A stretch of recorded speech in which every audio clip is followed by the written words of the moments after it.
Now, let's see. Where were we? Ah, yes, that's right.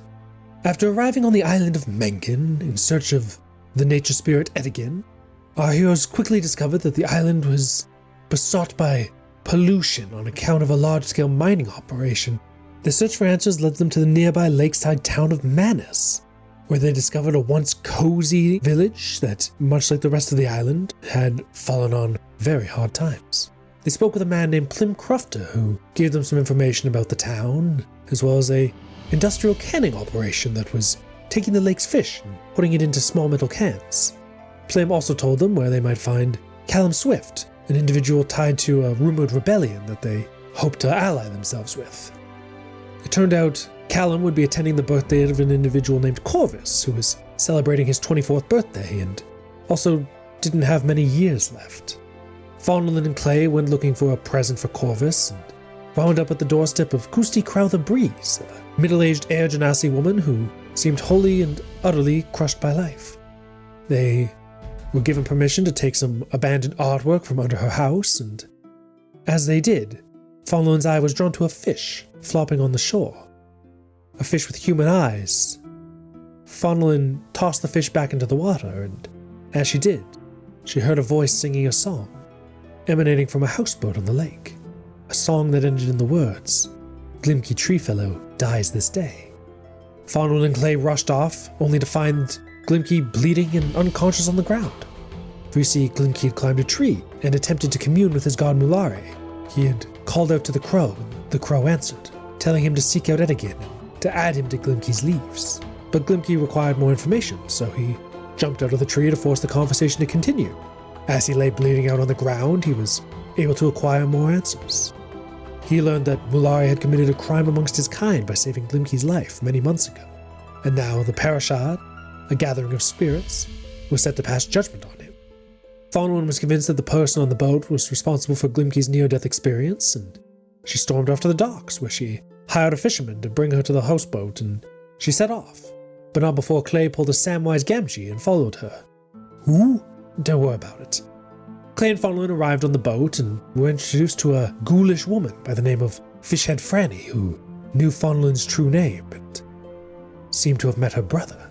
Franny offered to help Faunalyn in exchange for a clay jar that could be found in a tower sprouting from the middle of the lake.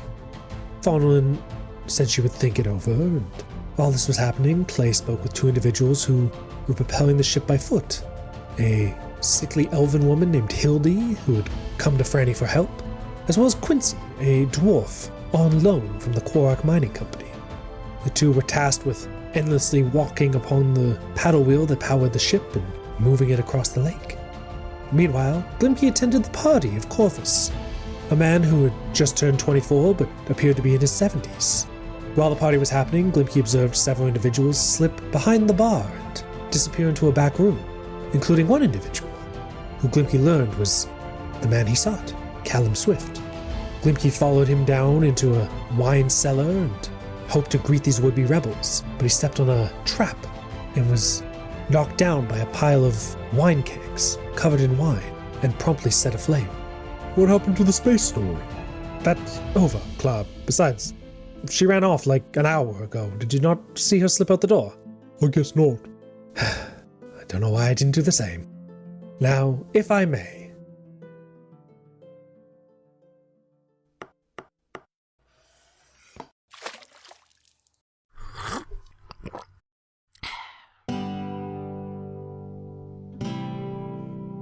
Come gather round, travelers, and sit on the stoop.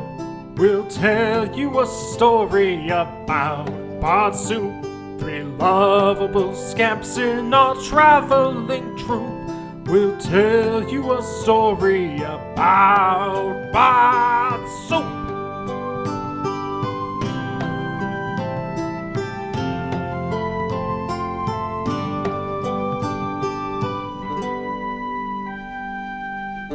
It's souping time. Welcome back to Bard Soup, the show where we talk about Luigi Mpreg. Oh, oh my God.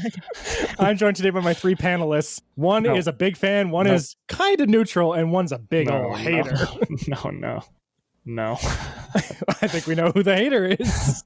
Hi, my name is Shannon Meikle. I play Faunalyn Vaydark, and I'm a wait a big minute. hater of Luigi M. Wait, that's only... and fiction and art. Wait a minute, only leaves 2 others left. That means one of you has to be I'm neutral. Prima. I play Campbell, and I'm neutral. Uh-oh, Jordan. So tell us why you like Luigi M. so much. I honestly think it's a really good approach to a nuanced conversation about sexuality. So actually, if you're a hater, you are a bigot. So Shannon sucks to suck. You know what? Send me some of your favorite Luigi M. arts, and I'll see if I can come around. Yeah, well, right now, just check the chat. Oh, yeah, no, I get it now. And welcome back to Bard Soup. I'm Zach Meikle. Feel free to draw me however you want. I would love some fan art. Oh, you're on. Oh God. Somehow the best intro we've ever done. I have adrenaline and fear flowing through my veins right now. So I guess it was effective. We join our heroes on the outskirts of town. After coming together outside the Green Sapphire Hotel, you decided to take the trip to Manus, which you have been told is several hours outside the city. And our heroes traveled back across over the river and out through the Red Gate, which is similar to the gate that Glimki went out earlier in the day. This one is painted and it has this nice crimson color, and there's a few guards keeping watch. They're not asking people questions, though. It seems like passage in and out of the city is completely uncontrolled, and you set out into the greater wilds of Mengen. You walk for several hours down this wide dirt road. It's slightly overgrown and weeds kind of pop up between the tire treads of long gone wagons. It seems like it's still used somewhat, but it is slightly overgrown. The road, of course, winds alongside the Solari River, which is this dark and honestly pretty foul-smelling river that burbles alongside you. The sun strains to push through the clouds of ash above, and the bit of sunlight that does penetrate through the ash layer filters across little slicks of oil spotted across the surface of the river. I would say, I guess, as you are walking, is there anything you wish to discuss as you make your way to Manus? So what is like the nature like? Obviously the river seems polluted. Like, is this forest still like a forest, or is there... There is a forest. There are trees. I would say that while the trees above should be in like a full bloom at this point into the summer, quite a few of them sit barren or only have a small amount of foliage growing out of them. It's not like it's a dead forest, but it's definitely not thriving. The weeds that grow up through the road are kind of gnarled and dark. You see just clumps of brambles alongside the road, threatening to choke it out at certain points. Nature is not healthy, even outside the city. Could, if Glimki does like he's like looking around for any glimpse of, like, is there anything flowering? Is there any, like, seemingly some nature or plants kind of pushing through this foulness, or? Sure, give me either a perception or a nature check. Can I help? Because I also want to look for like wildlife. Like, is there any ducks or birds or anything? Sure. So you can either both roll separately, either nature or perception, or Glimki can roll with advantage. I'll just give Glimki the help. That's useful because I rolled a 7 and then a 17. Hey, nice. Okay. Yeah, I would say you wander around down this road for quite some time looking for signs of life, of something other than just gnarled trees and withered vines. And after a while, you do see this cluster of purple alongside the riverbank. And you look over and you see this clump of delicate purple flowers growing up through the foliage. Yeah, Glimki would want to walk up, not to disturb it too much, but if there's any way to pluck just a single flower off, that'd be nice. Yeah. You wander over, and I would say as you pluck, you hear the sound of something moving in the water. The river moves not too fast. It's pretty slow, honestly. Burbles a little bit as you get close, but you hear something else. And as you look out at the water, you glance upstream, and you see a barge moving towards you, towards the city. And it is this large metal barge, very ugly, very utilitarian. You see that there are a dozen dwarves upon the deck of it.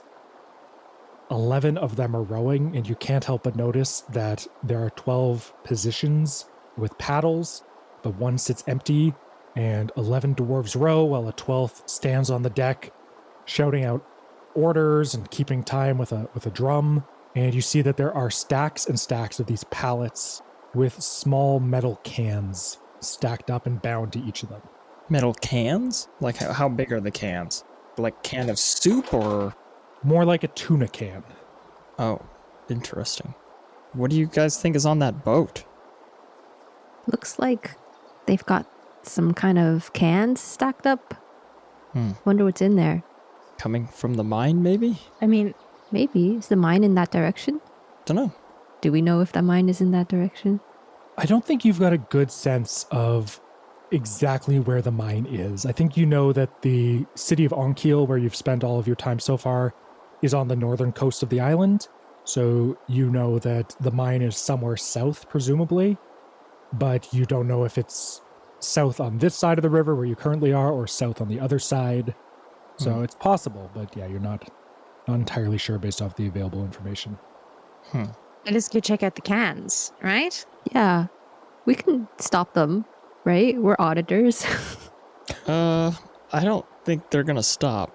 How big is a barge? Like, how big is this ship? I would say it is probably 30 feet long, 25, 30 feet, somewhere in there. That's a pretty big barge. 30 feet. And as they get closer, you hear the one dwarf standing at the front saying, "Hey, you lot! Need to make it back to the city before supernova. Come on then. Ave!" Is there any Hey. like insignias on the boat or on their clothing? Yeah, they all wear matching uniforms, displaying the emblem of the Korak Mining Company, those Okay. two C's that kind of are mirrored to form an M. Well, shot in the dark, but they all look like they work for the mine, so whatever's in those Yeah. cans. I guess, have we never asked anybody what they mine, or did we? They said they mine like everything, and and that he wasn't a miner, so he didn't. And then have there good was like, answers for isn't there us. like a processing plant or something in the middle of town? Or something Yeah, that we I think were so. potentially talking about heisting. Anyways, Glimki wants to, he'll take the little flower, he'll open up his journal and just press it into one of the pages and then keep walking on. Wait, I want to get a look at these cans. Oh yeah, look at the cans. I'm going to pull out my paper that I wrote my "these guys are ugly" note on, and I'm going to step down the embankment and get as close as I can to the boat, and I'm going to call over. What do you say? Hi, just doing inventory, making sure we're all on schedule. What is your boat registration number? The dwarf at the front of the ship looks over at you and says, "Who the fuck are you?" How slow is this barge? The river's moving pretty slow. They're not moving at great speed. These guys suck. Oh, you're never going to make it back to the city or supernova. They're all just fucking limp paddle in the water, like, Puttering along. or they're pedaling upstream, I guess. No, it's downstream. Ah, damn, they just Oh my, it's just slow. lazy river. I'm the auditor from Edgeneed. I was sent here on behalf of the Mining Corporation to make sure everything's running smoothly. I'm just going to write down that apparently it is not, since you're not following company procedure, to state your registration number upon request from an official. So I'm just going to jot that down. Could I get the highest DC deception check, please? Can I give the help action? What are you doing to help? Yeah. No. Yeah. Okay, What's in the What jug? she said. Oh, that's 11. As they start to drift past, he says, "All right, lads, let's pull over. We got some impersonators we got to talk to." All right, time to go. And the boat is slowly going to drift towards the shore. It's okay. They're slow. Just walk away. Just walk away. They're so slow. They're so slow. Just walk. Run up, grab one of the hands, and run. Are you sticking it out or are you running? Hang on. I want to see if I have anything for this. What could you possibly have? Like a cyanide tablet? Clay! Give me the rope! Clay! Clay, the magic rope I wanted to. Here. Catch it. And I say, magic ropes to the fourth! And I whip it into a lasso, and I want to try to lasso one of the cans and yank it off the boat and then run away. Okay, give me a sleight of hand check. Oh god. Yes. That's not even the craziest thing I've tried to do recently, guys. This is like normal D&D stuff. Oh no, it is a 10. Sorry, there's a speck on my die. I got a 16. 16. You lash out with this rope as the boat approaches. Several dwarves jump in the water and start trudging through the water on the banks towards you, and this rope comes flying back towards you. You snag the can, and the three of you take off down the road. And they're going to chase you for a few minutes, but their legs are short. They're as fast as Glimki, but not as fast as Clay and Faunalyn. And we'll say maybe every once in a while, Clay and Faunalyn give Glimki a little boost, grab him and swing him forward like a toddler. And the three of you holding go hands. sprinting down the road, hand in hand. Faunalyn's yelling mad shit over her shoulder about how like this is all going in the report and they're all going to get bad performance reviews and they're going to get a demotion and also their moms are stupid and stuff like that. You know, auditor talk. Yeah, for sure. They yell mean things back, but it's in Like what? Dwarven. It's in Dwarvish, so you wouldn't know what Oh, they good. say. Well, how do I know it's mean then? It's probably very complimentary. You can tell. There's a tone. I'm beautiful, clever, and resourceful. What are they going to say? What are they even going to say about me? Drakna, scrop, pregnant Oh, wow. Luigi. Oh, ew. And the three of you run down the road. It's like, please Eventually- remember that you're recording in the room next to me and I can come hit you with things. So just act I'd like to see accordingly. you try. Oh, No. The three of you run off, and eventually the noise behind you quiets, and you're able to slow down and catch your breath with one metal can acquired. What kind of can is it? Because is canning invented in this world? That's like a major innovation. They have mass production of aluminum cans? Damn right. Maybe. Tell me about this can. What am I looking at? Have I ever seen something like this? Yeah.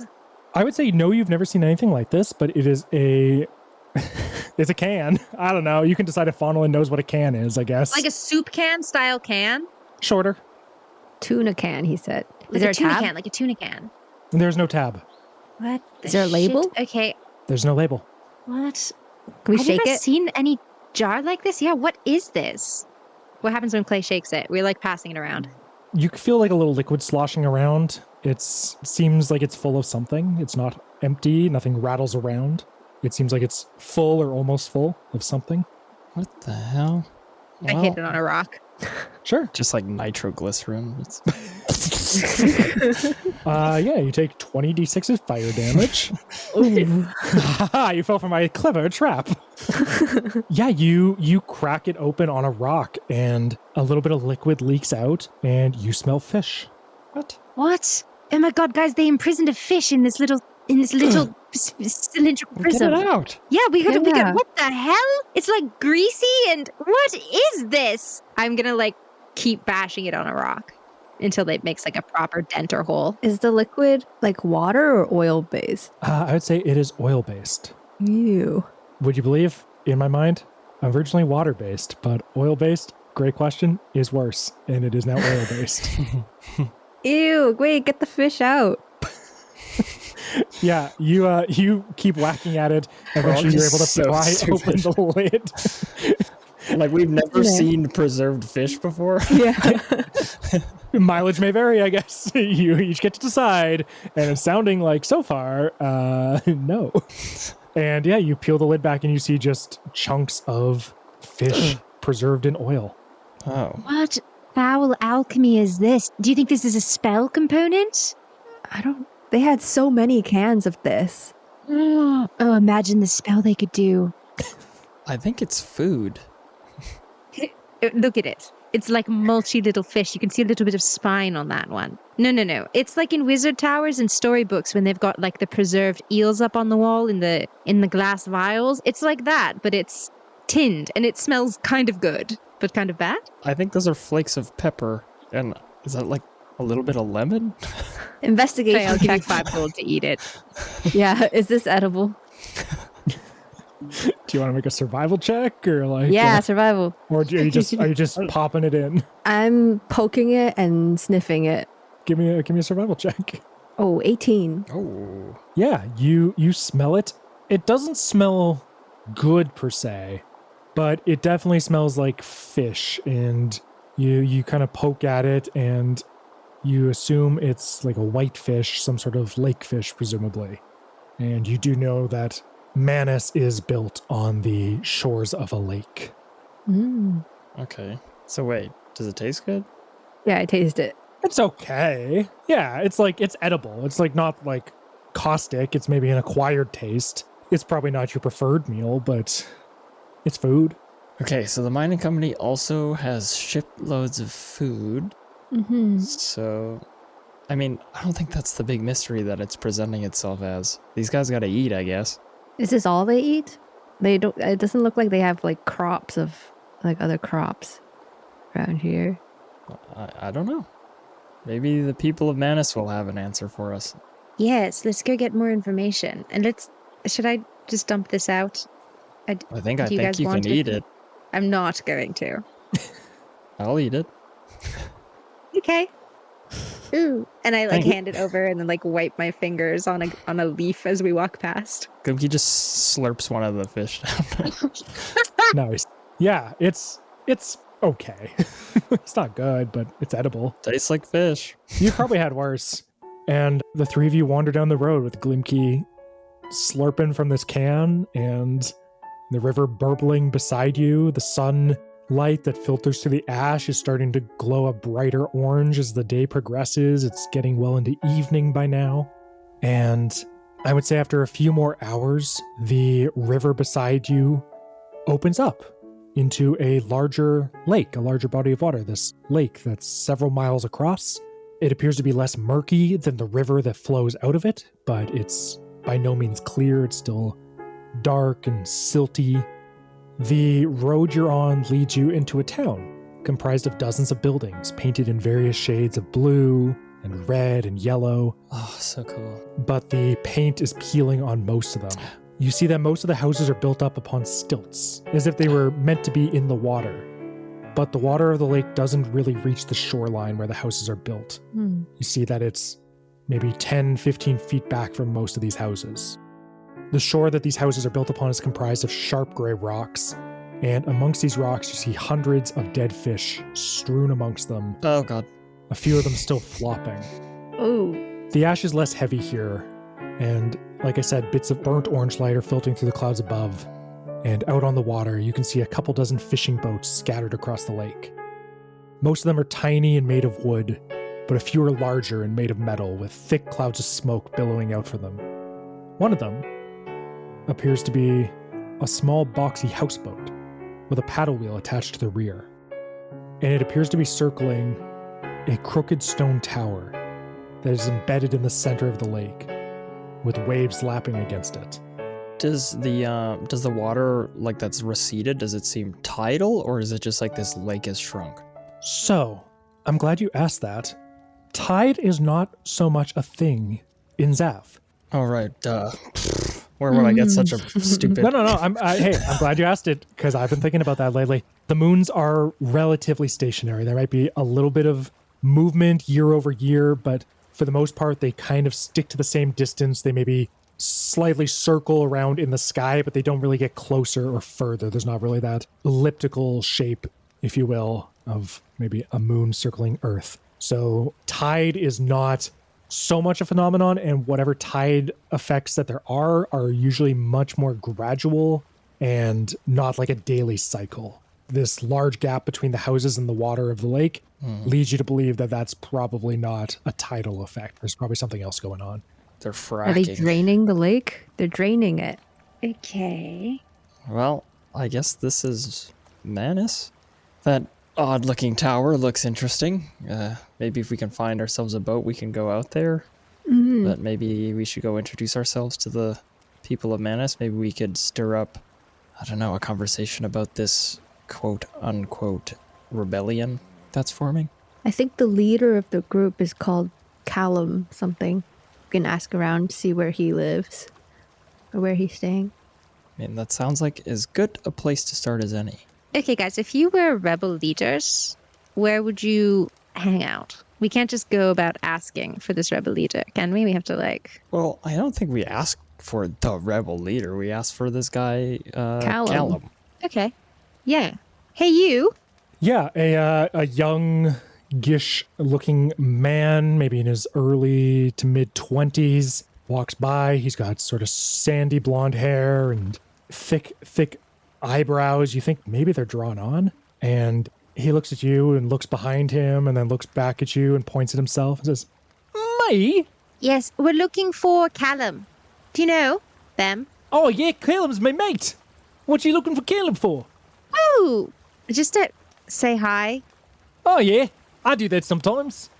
Yeah. So where is he? "Well, I can't speak to his whereabouts right now. He might be out on the lake doing some fishing. But, our buddy Corvus is celebrating his 24th birthday tonight over at the Pike and Pint, and Callum will be there for sure." Okay, we'll pop by. Wonderful, wonderful. I guess, yeah, okay, I'll tell Corvus to expect 3 more. I guess it's not really a close party, but a little odd of you to attend all the same, if you don't mind me saying.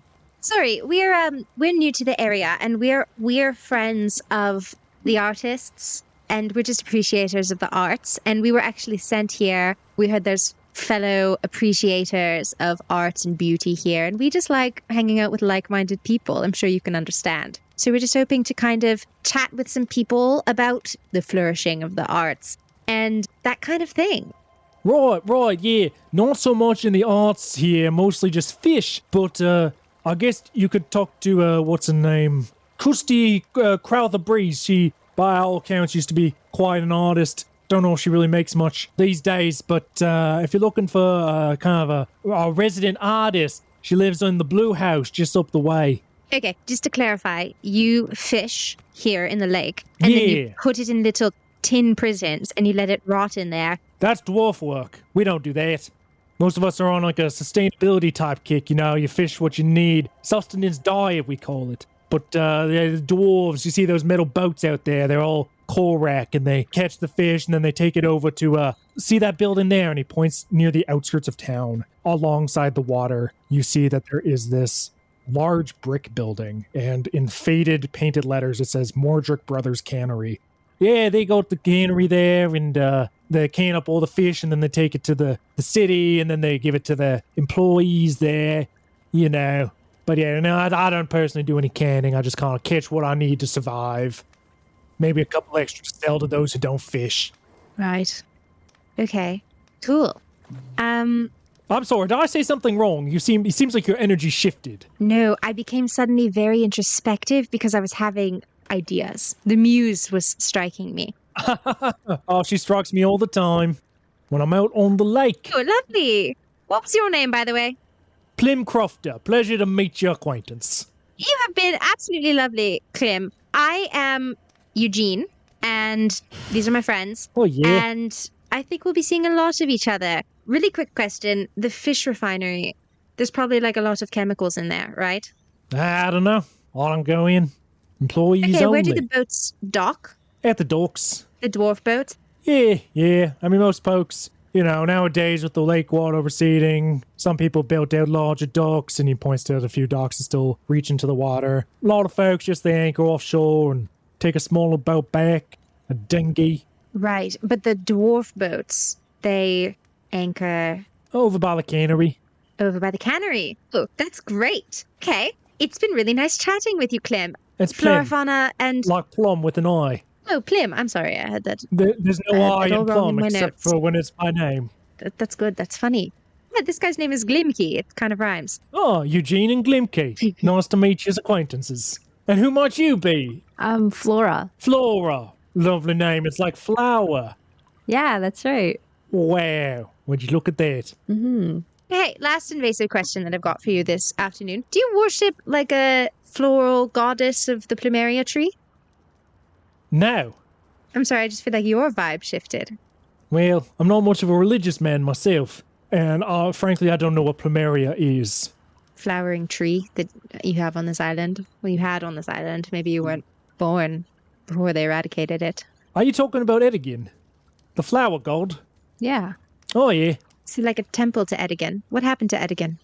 I don't know. Old folks say you don't see him around much these days, but frankly, I never saw him much to begin with. So I don't really know what they're talking about. It's my understanding, and I'm by no means an expert in these matters, but it is my understanding that, well, there's a grove to the west of here, other side of the river, that's where most folks would find him. And you remember the bridge you crossed had that tile mosaic, and it depicted Edigan dancing through a very lush and beautiful forest. You turn and you see in place of Glimki is a aluminum tin spinning in circles because he's walked away. Oh, it's very far from here, sir. Like, That's many cool. hours. Okay, That's well, okay. I'll see you at the party then. Don't forget to bring a gift. It's his 24th birthday. That's an important milestone, and he doesn't have many years left. Flora and Eugene will figure it out. Yeah, what is your friend like? Does he like fish? He's more of a beef man himself, but, you know, he'll eat fish. We all eat fish. Sorry, he's dying? Well, we're all dying in a sense, and he's just closer to death than the rest of us. What's wrong with him? Oh, he's very old. Oh. You said he's 24! Yeah, that's right. What are you that's old? Well, you'll understand. See you at the party. Okay. And he walks away. Okay. Clay, I think I've identified an access point. If we can disable the cannery and the fishing enterprise, we'll interfere with the mine's food supply chain. So, I don't know, like a bomb or something more creative. Like, we could befoul the fish, but that might hurt the workers. Anyway, the point is, I think if we come here at night and we do something to that area, we can handle the refinery and the boats all at once. Do you know how to make a bomb? I can set fires. I don't know what a bomb would be like. Yes, the fish are preserved in oil, Clay. It's already a bomb. Oh, we're gonna send it sky bleeping high. Should we go to this guy's party and meet Callum? Maybe he has ideas about how to mess with the fish tree. You're right. We can't steal the rebellion from them, even though I think I'm really good at this. Glimki is off to talk. Should we try to catch Glimki? He's like a dot on the horizon. Where is he going again? A grove? We're gonna find Ed again. Why don't we let Glimki handle Edigan, and why don't we go talk to the artist, Kusti Crowtherbrys? Yeah, sounds good. Okay. Maybe they have some art pieces. Oh, okay, yeah, I guess that's an angle.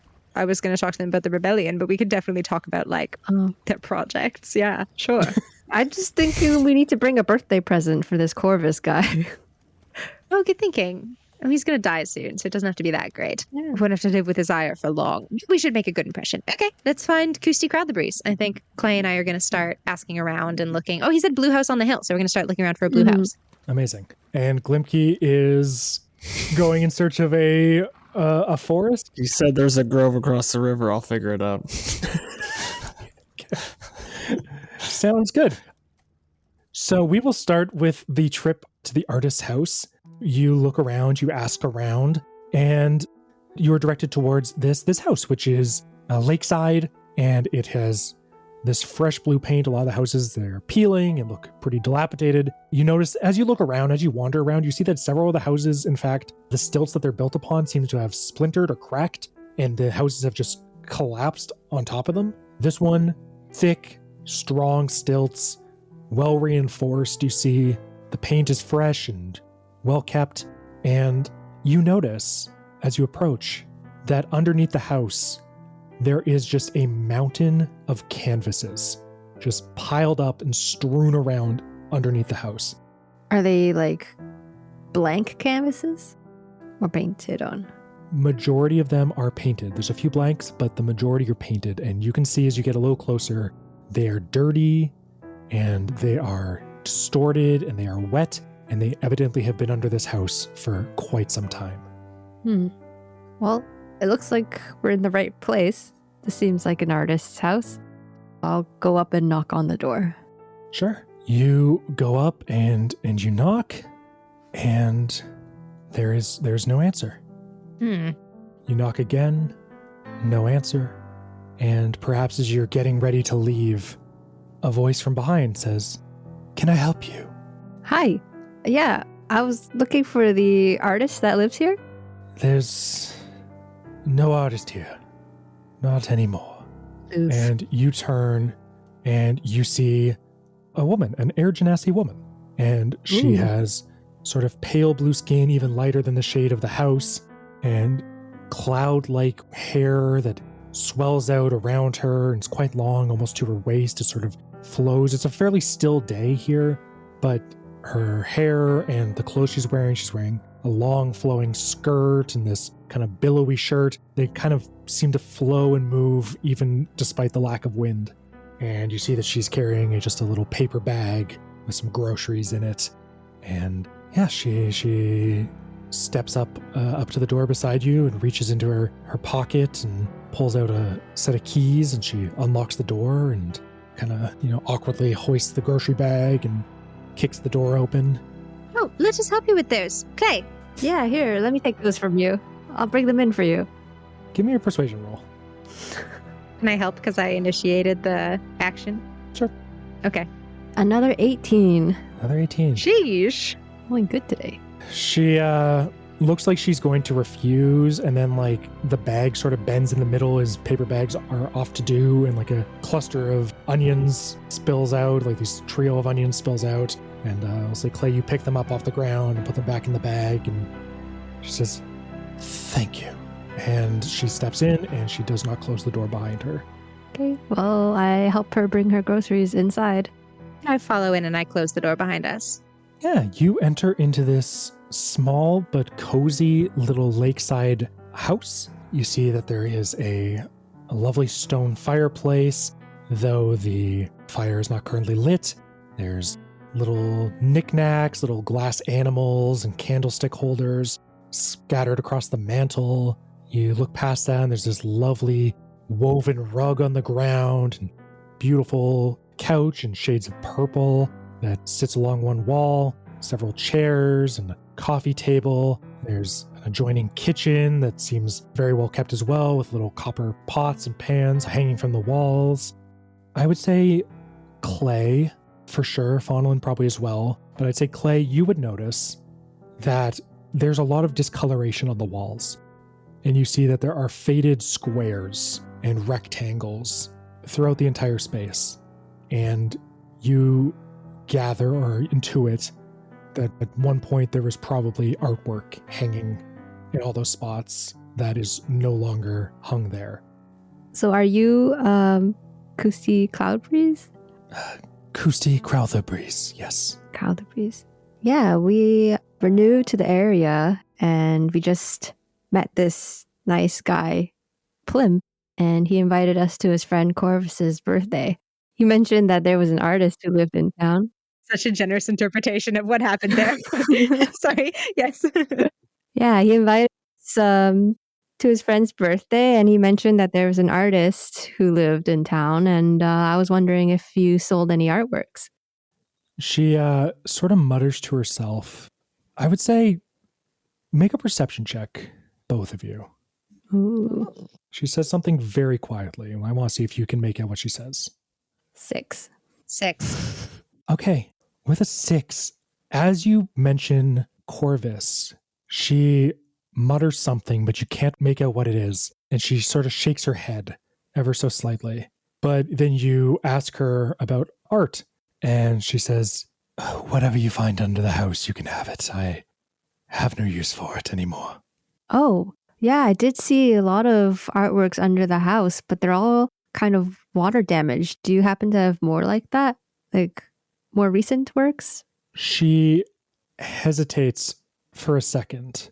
I would say, Faunalyn, with sort of your natural proclivity for sniffing out secrets and deceptions, this is something, Clay, you probably wouldn't even notice. But Faunalyn, you feel the silence, you sense the silence before she answers. And she gives you a little smile and says, no, sorry, that's all I've got. I see. Well, actually, we were just in Onkiel, and I spoke with an artist there, Bena Tarosi. Do you know them? Yes, I knew her for a time. I haven't been back to the city in many years, but when I lived there, we got to know each other to some extent. Yeah. Insight check. Were they dating? That's going to be a 16. With a 16, you look at her and you're like, hmm? And then you glance over at the mantle with all the kitschy little glass animals and candles and what have you, and you see that there is a small framed picture of herself and a man. And he's got sort of big wire rim glasses and sort of like a lighthouse keeper beard, this like big, well kept with like thick, dark beard. And the two of them are very obviously together. And you can see also, I would say, that it's seemingly like a portrait from many years ago.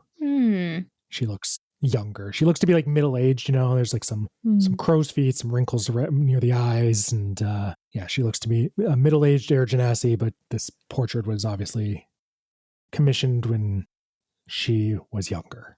Well, it seems like a lot of the artists are leaving Onkiel, Bena included. How long have you been here in Manus? Well, I suppose I moved here 8 or was it 9 years ago? Something around there. When did you stop painting? Yeah.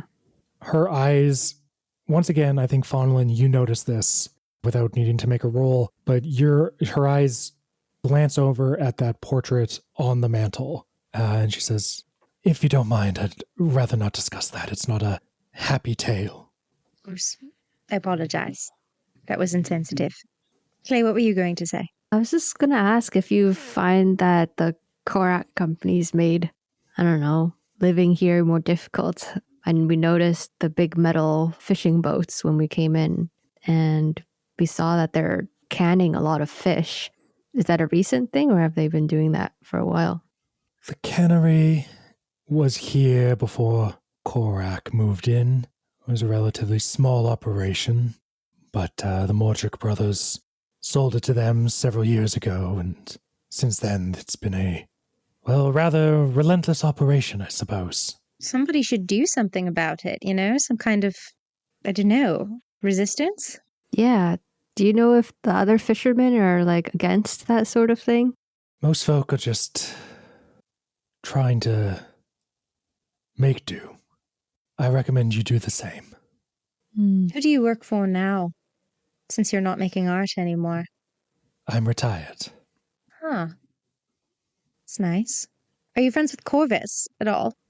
I'm familiar with him, but I would hardly say we're friends. I don't really have friends. I mostly keep to myself. Well, okay. Are you going to his birthday party later? No, I'm not. I don't go out after dark. Oh, it just seems like a good way to make some friends.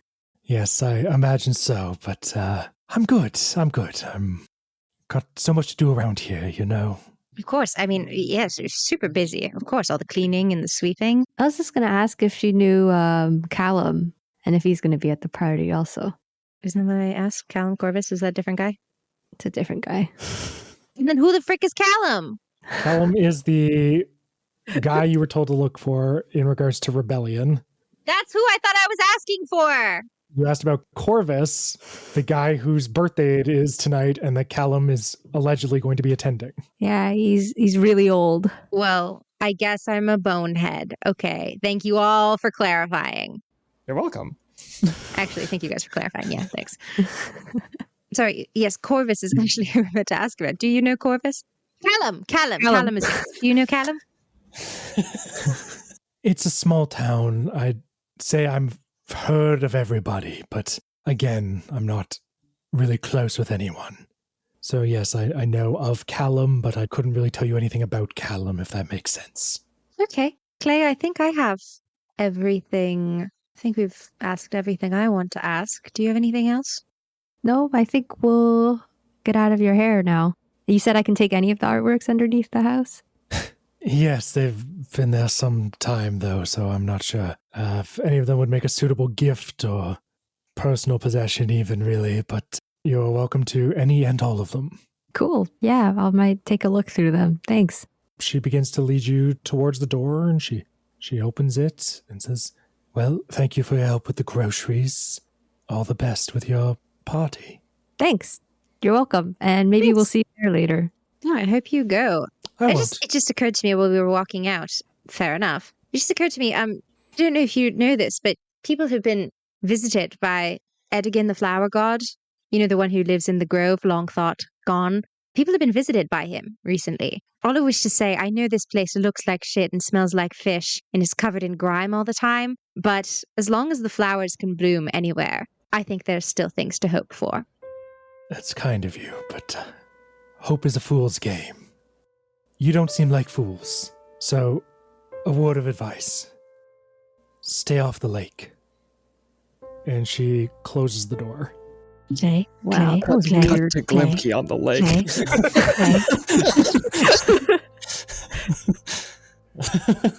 Yeah, fish grow arms and attack. Oh, no, that's why they're putting them in cans. They're pretending the penguins were good. It's a metaphor.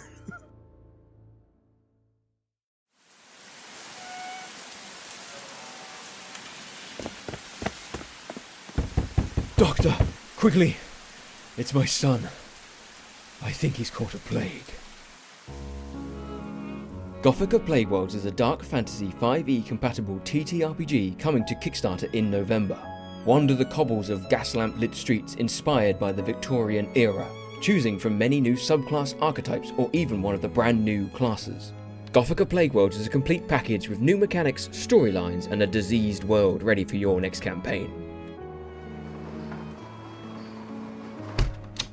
Your boy should be fine. You, however, do not look so good. Let me take a closer look. No, don't come any closer. It's too late for me, Doctor. Bolt your door, and do not open it. Goodbye, boy.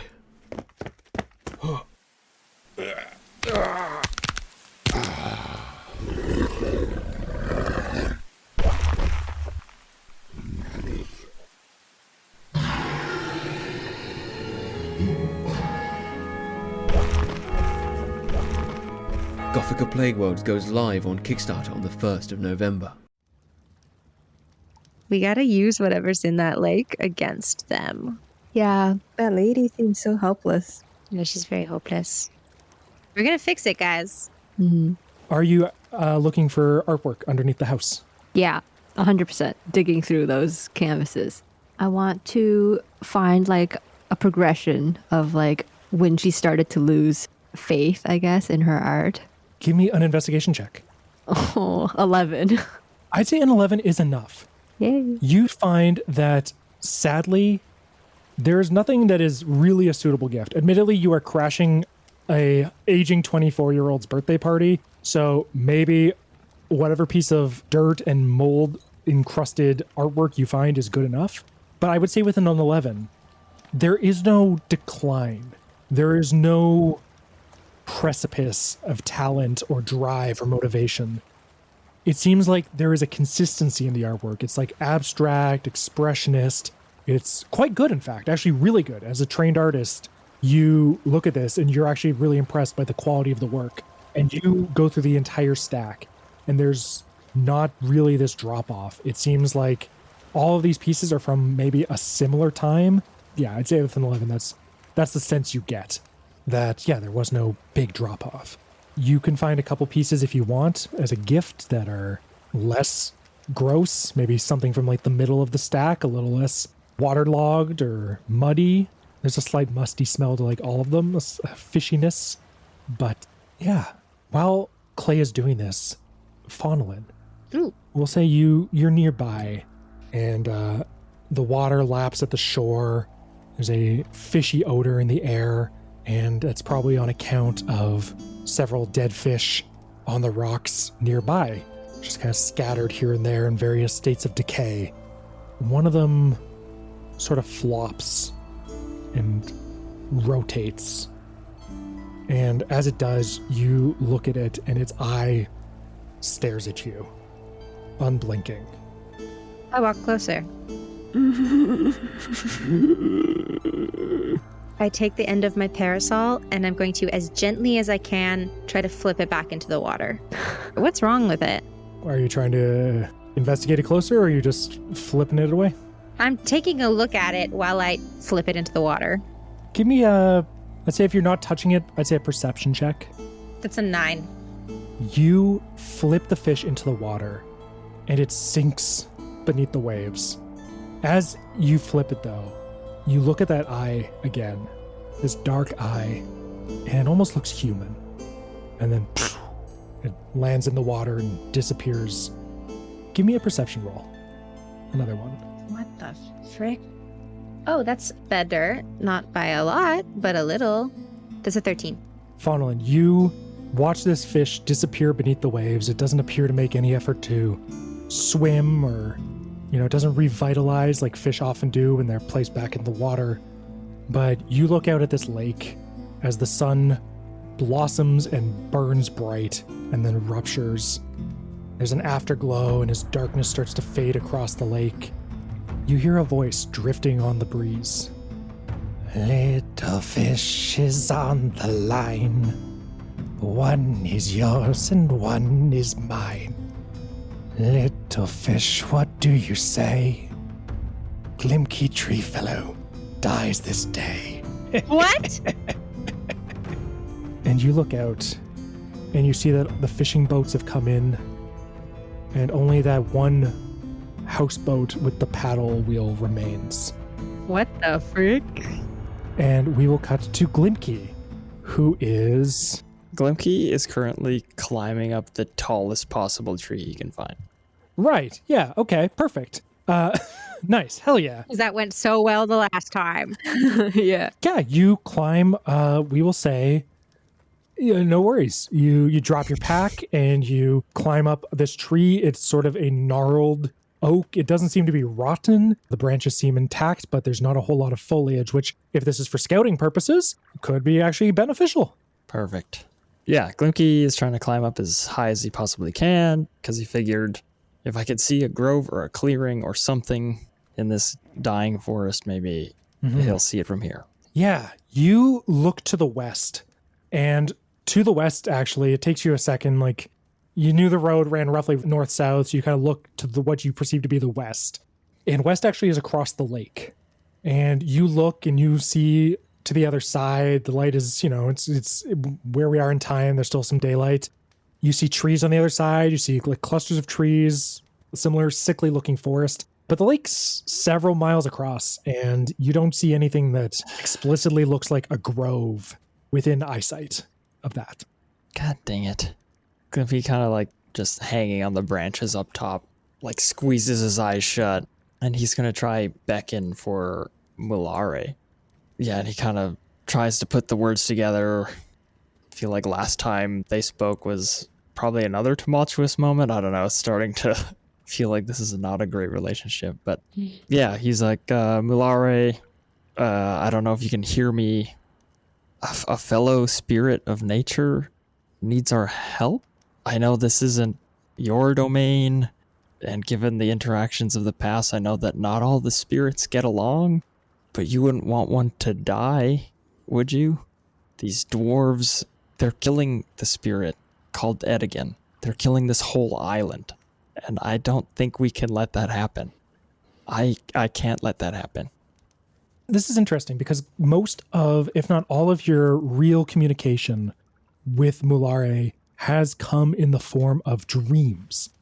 Trips to whatever other space or dreamscape that may be, whether that's a real place that you're visiting or merely a place that is something that can accommodate your mortal mind. You're not really sure. You haven't had much communication. The only communication you've had outside of these dream visits has largely come in the form of symbols and signs, a shifting of the wind, the sound of a crow off in the distance. But you say this, and you look out across this lake, and you see a dark speck moving towards you. Ooh. And as it gets closer, you can see that it is a crow, not a impossibly large one with a beak the size of a mountain, but a simple crow. And in its beak, it holds a large fish, one of these lake fish from the shores of Brinder Lake. And after another minute or two, it lands on one of the branches of this gnarled old tree. And it places the fish down on this branch, and with its beak, it sort of digs in and picks at the flesh. And then it looks up at you with these dark black eyes and says, "Rotten. These lands are rotten, Glimki Treefellow. What can we do? I have invested in you. As I've told you before, a sliver of my essence, a feather from my wing. You and I, we are bonded in a way that is unwelcome by most, but it also allows us to communicate in these moments. The ash gray leaf of Vemul, you remember it? When it took root amongst my leaves? I do. They are a parasite, condemning what I have done, yet seeking to benefit from it all the same. A hypocrite. You have within you everything you need to protect the spirit Edigan. Dark days are ahead, and we will need his support if my work is to continue. Find him. Add him to the leaves I have given you, and restore this land. You're saying I have everything I need? I don't. I'm just one little man. And I am just a crow. No, don't be ridiculous. You're a spirit. You've manifested yourself here. You've granted me at least some sort of boon. Can you give me more? I don't think I have enough to take on whatever massive dwarven machine that's eating this island from inside. I can't do that with just, a glowing green sword? There's got to be something more. The crow looks at you, fixes you with its dark black eyes, and opens its mouth. Gah! Gah! The fish on the branch falls to the ground, and the crow dives down after it and starts pecking away at it, and it does not speak again. God dang it. I have one other idea, but it's really stupid. Oh no. No, I can't. Oh, that's so stupid. But it'd be good. Could be cool. How high is this tree? Oh my god. I was wondering. Dang it! Do it. High enough.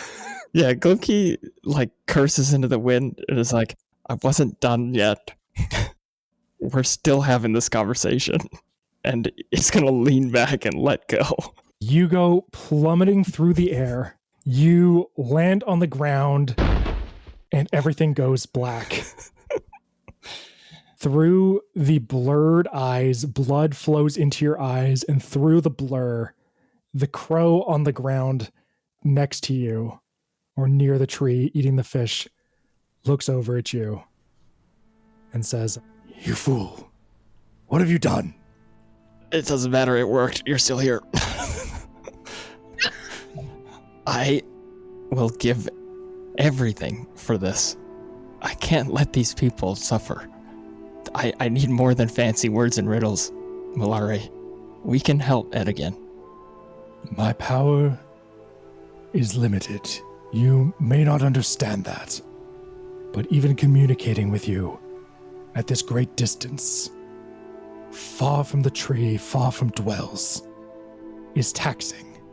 Furthermore, I have much to take care of in the days ahead. The Parashad is coming for me, and I will soon have to answer for my alleged crimes. The what? This is the second time you have heard that word. Mm-hmm. The first time was when you overheard Vemel and Mulari arguing. And Vemel, they were discussing you and your existence. Vemel called you a green knight. And the last things they said before departing was that the Parashad will hear of this. Mulari, you gotta let me in, man.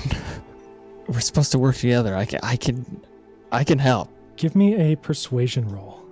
That's an 18 on the die plus 4, 22. You find you can't turn your neck as you're lying on the ground. You try and sit up, you're unable to. You try and rotate your neck, you're unable to.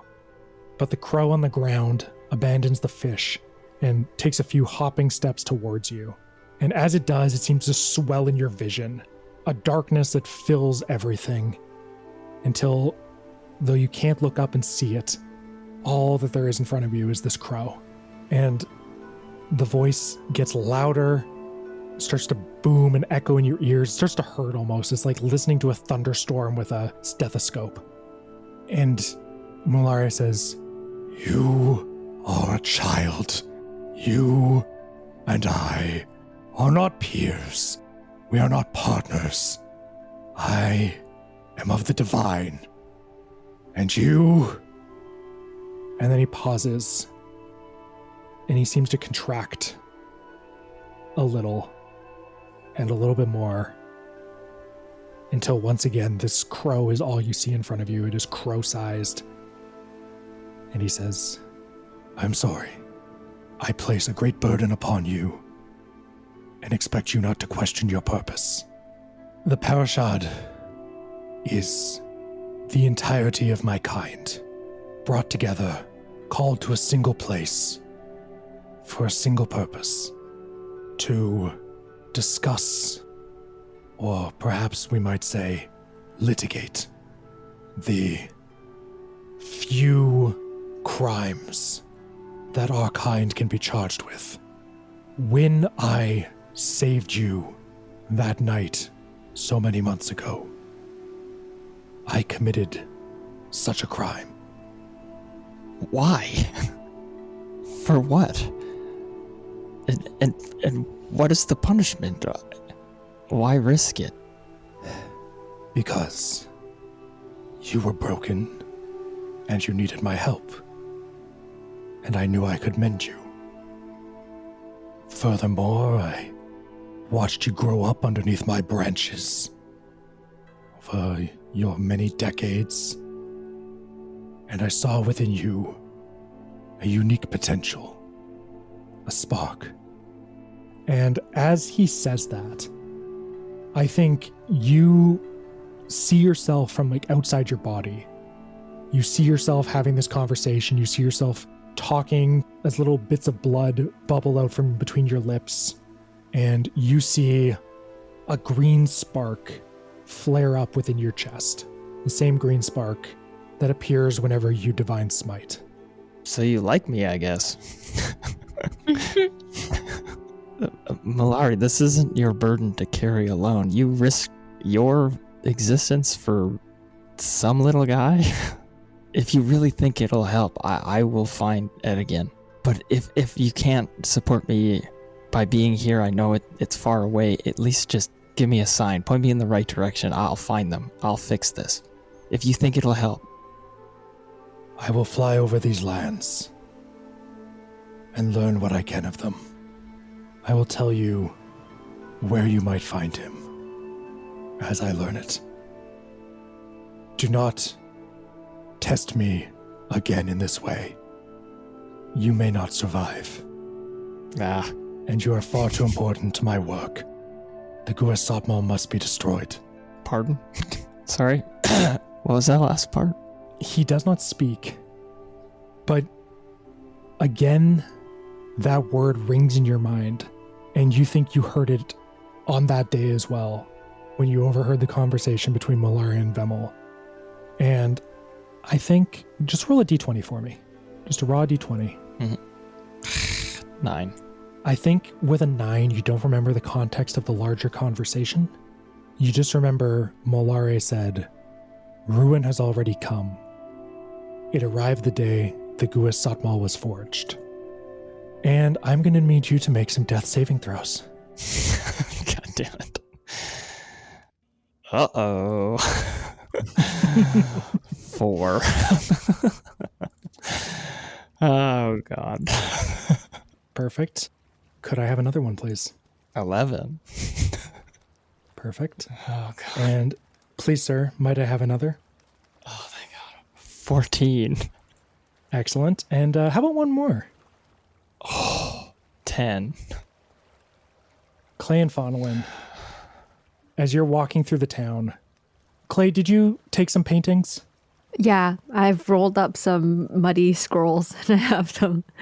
Perfect. You cut them off the... Yeah, any rotten wood, I've preserved a couple of pieces. Excellent. You roll those up and you hear a woman scream off in the town. And the two of you go running up and you see Glimki lying at the base of a tree. A rotten fish is next to him and he is bleeding from his head. Glimki! What happened? Oh my god. Okay, fix him. I cast Cure Wounds. I have no curing stuff, but I'm sitting on the ground next to them, holding Glimki's hand and with my sleeve trying to kind of wipe up some of the blood off his face. You get 8 health back. All right, let's go.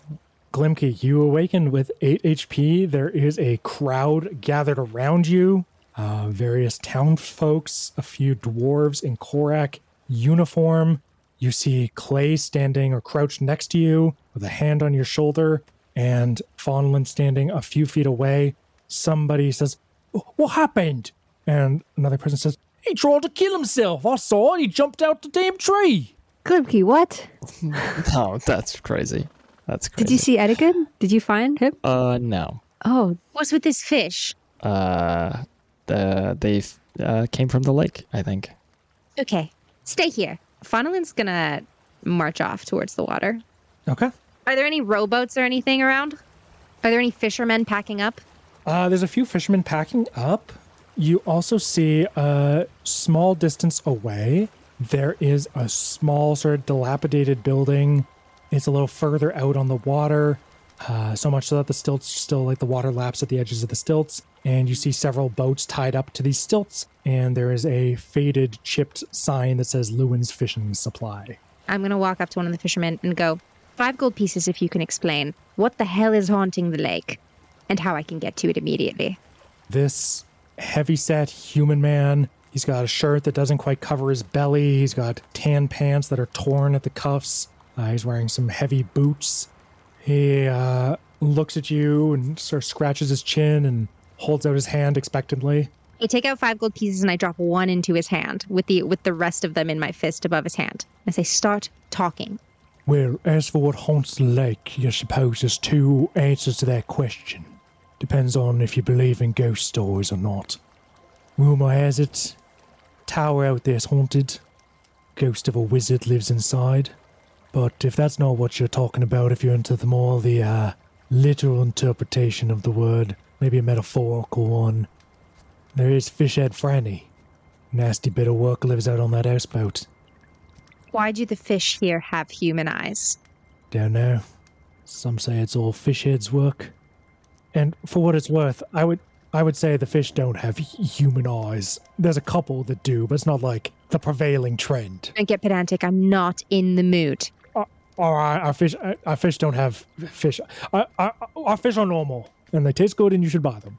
Fishhead Franny is the one who sings? Aye, that's right. All night, all day. Okay, boat me to her, and I slap the rest of the coins down in his hand. My day's done. I just paid you. Don't be a dick. You paid me for information. My bones are tired. I want to go home. Is it just him? There's a few other people around. He's not alone if you try and murder him, but no one else is in the conversation. Okay, who here will row me out to Fishhead Franny for 2 gold pieces? A older looking man. He's maybe in his late 60s. He's got sort of like wiry, like his skin is very tight to his bones. He's very leathery and a taut man. He looks at you and says, I'll do it, but I won't do it for less than 4. 4, and you wait for me to be done speaking with her, and you boat me back at the end. He spits his in sand and holds it out to you. I'll pee a little and shake it. As you climb into his rowboat and the two of you take off, we were going to cut back to Clay and Glimki. Thank you. I just took a tumble. I was trying to see if I could get a glimpse of the grove. That man's suicidal. He tried to do it for himself. Who the hell are you? A concerned citizen. Well, mind your business. Okay. Stay back. He's fine. I'm treating Gumki's wounds. I didn't try to kill myself, Clay. All okay, right. I trust you. But did you see anything? Did you see the grove across the river? No. Oh. Unfortunately not. Oh. But, haven't given up yet. Yeah, you took off really fast earlier. Yeah, I walked out of town and then decided to turn back around to come to this tree that was on the side of the lake. Yeah, did you want to wait? We can figure stuff out here first, then we can all go together. Oh, no, I'm good. And Glimki gets up, brushing himself off. I'm great. Let's, about time for that birthday party. Did you get him a gift? Yeah, check out these paintings. I pull out the art that I scavenged. Wow. Yeah. Can't say I understand these shapes, but hey. Yeah, it's not in great shape, but beautiful work. Just, she seems to have not, I don't know, I think she's given up on painting. I would have too if all I could draw was circles and squares. Yeah, it's very interesting work for sure. I don't know if this is enough for a present, but... Oh, well, I mean, considering we don't know the guy and we got him something, probably a good first impression. Why is Faunalyn yelling at those fishermen? Yeah, let's go check that out. I will say, as you are approaching, Faunalyn jumps in a rowboat, and this old man starts to row her across the lake. What the hell? Faunalyn, what are you doing? Wait for us. You're handling it. Tend to the wounds. Heal him. It's fine. She said stay off the lake. You can't go by yourself. I'm not on the lake. I'm on a boat. Let me come with you. Clay will jump in and try to catch up with the Oh no, this is a Samwise Gamgee moment. Samwise Gamgee moment. Okay, stop the boat. My friend is coming. Stop the boat. We're going to have to... Do you have a net? Can we haul her in? He keeps rowing. Ugh. Slither forth, magic rope. And I throw out the rope. Extra passenger will cost you extra. I don't even dignify. I don't even respond. I just look at him and I give him a look that communicates that I will throw his ass into the lake. And I pull Clay over. Give me an intimidation check. Ooh, that's an 11 plus 5. That's a 16. Oh, fine. He says, ugh. Ugh. Fine. And the rope wraps around Clay's wrist and you pull them into the boat. And Glimki says, I'll see you at the pub, I guess. Yeah, Clay and Faunalyn, you start to move across the lake. And Glimki, you wander around until you find the Pike and Pint.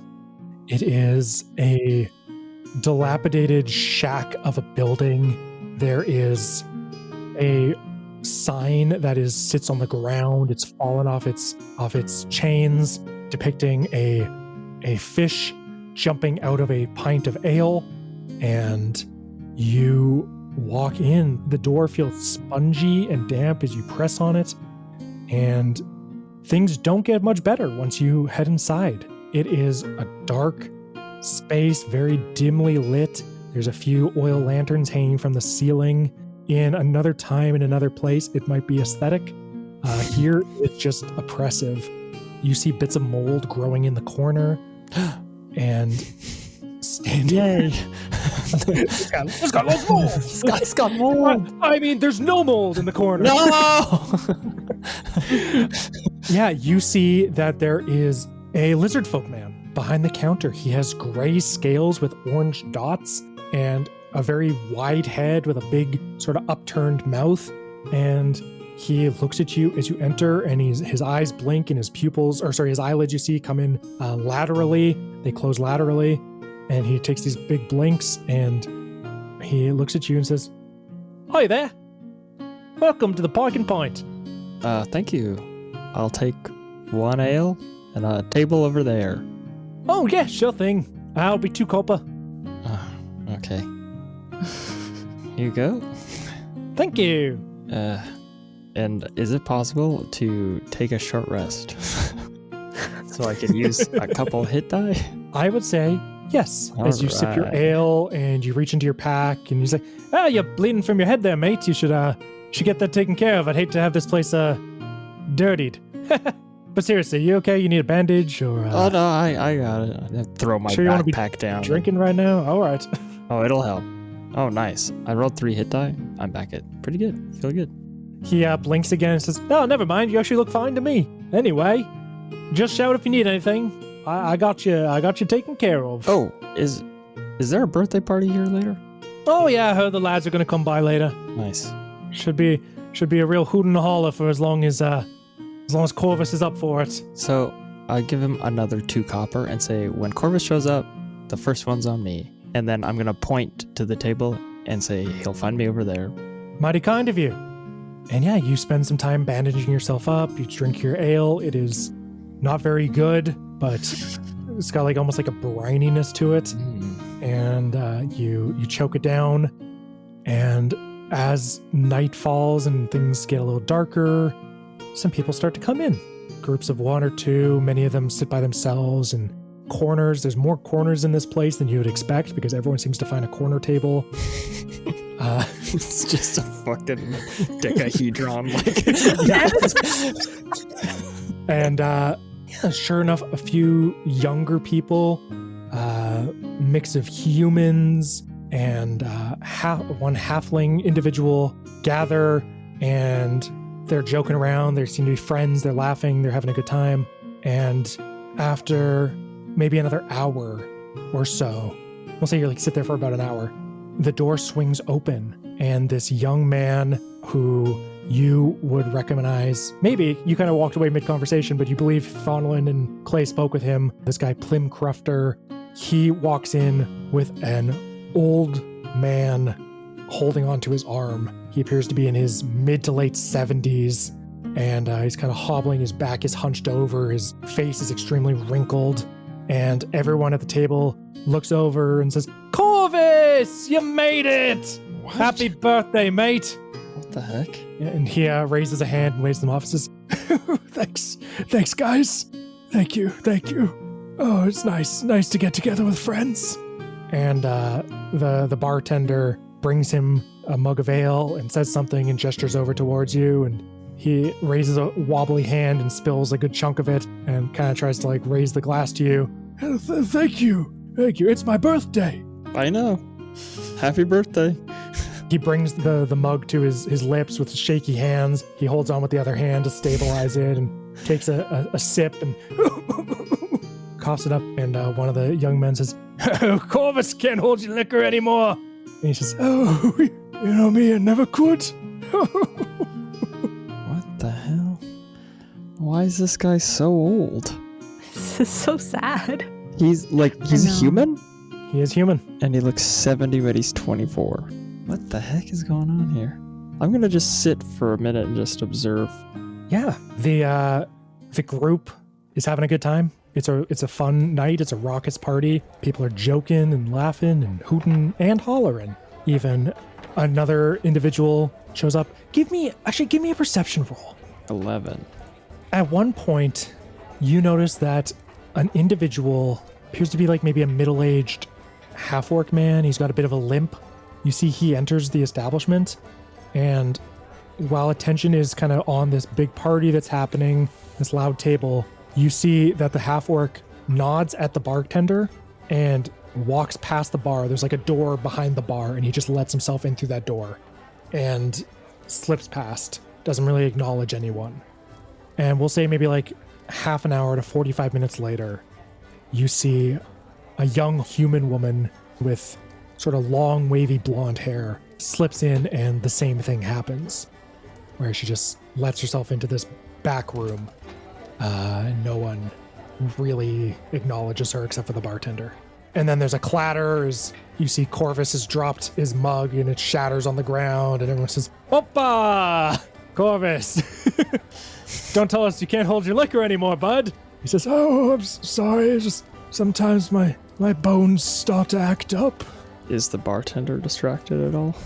I'd say he goes over to sweep up the glass. Okay, bye. I'm going through the door. Give me a stealth roll with advantage. Oh, no. 7.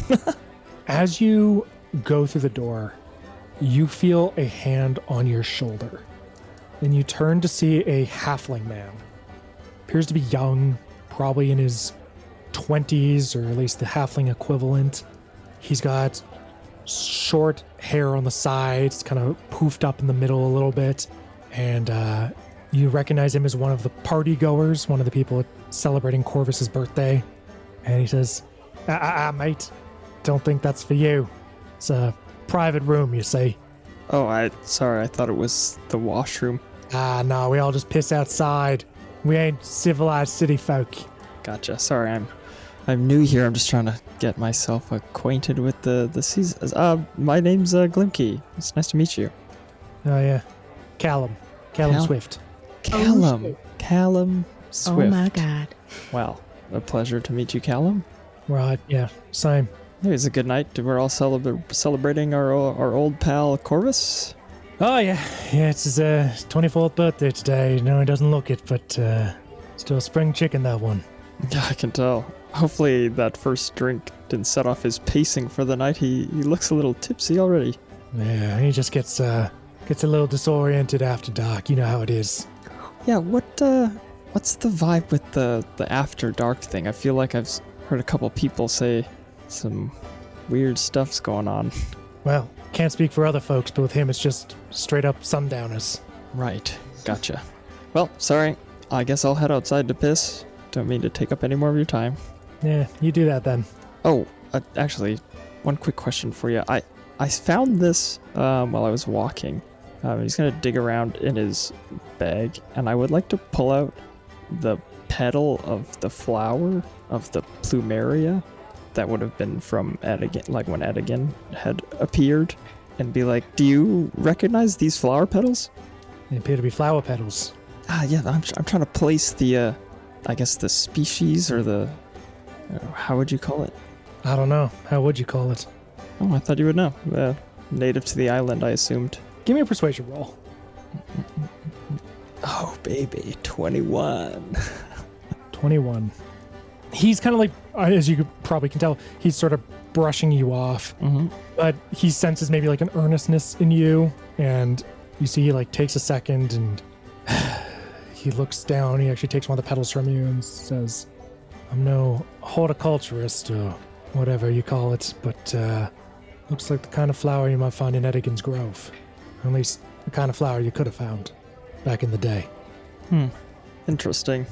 So I'm guessing you haven't seen one of these in a while? No one has, by my understanding. Grove turned to stone. Glimki's gonna take a step in closer. He'd be like, "So don't you think it's peculiar that I have a handful of Edigan's petals?" I don't know. I haven't been to a lot of places. Maybe they grow somewhere else. They might. They might. Anyways, I clasp him on the shoulder. Gotta drain the main vein, and I'm gonna walk out the door. Yeah, you head out. Do you go piss girl, or you going somewhere else? No, I'm just trying to plant seeds in this guy head. Sure. And I'll go out, I'll pretend to piss, and then I'll come back and sit back at my table. Pretending to piss is so much funnier than actually going. I just stand there. You make like a noise, like you go like Squeeze the water bottle. Yeah. Look at this guy. He's not even peeing. Yeah, you do that.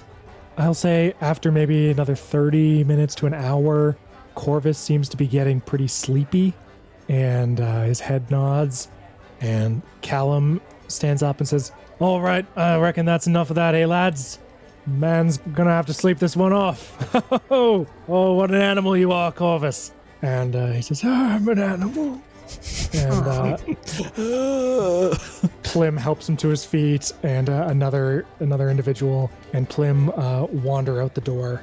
And a few people continue to sit and chat, and you, I would say, probably just keeping an eye on things, notice that Callum goes through that same door that you tried to go through before. Might be time to try again. But we can see what's going on in the lake. Can't believe I missed this whole party. I was so excited. You insisted you threw yourself into a lake to follow me. I was like, it's fine. Go have fun at the party. And you were like, you refused. So you don't get to complain. Clay is sitting in the rowboat with the scraps of canvas that you cut out before. They're just soaking wet. You're just like shaking your head. The color's running a bit. Oh no. In a world. All right, I got it. Legends Rerolled brings you a new twist on a familiar tale. Oz is at war with itself. The wizard is in hiding, and the Emerald City has been flooded. It seems like nothing can break the stalemate. Until one waitress changes everything. Are you a good witch or a bad witch? I'm a bad bitch. Follow Dolores as she recruits a scarecrow. There's a flesh body somewhere that has my brains in it, and that's what I'm looking for according to the corn cobs that were in front of me on my stick. A woodsman.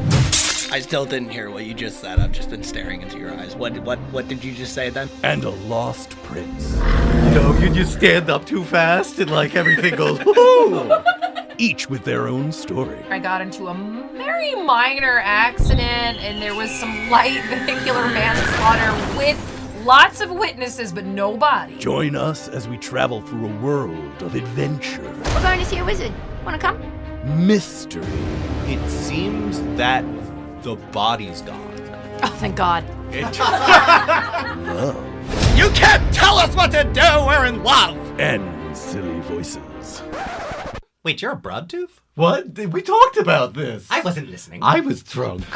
Legends Rerolled presents The Wizard of Boggs, starring Jake DeBlasi, Sean Doherty, Celine Trella, Justin Trella, and introducing Brooke Simone.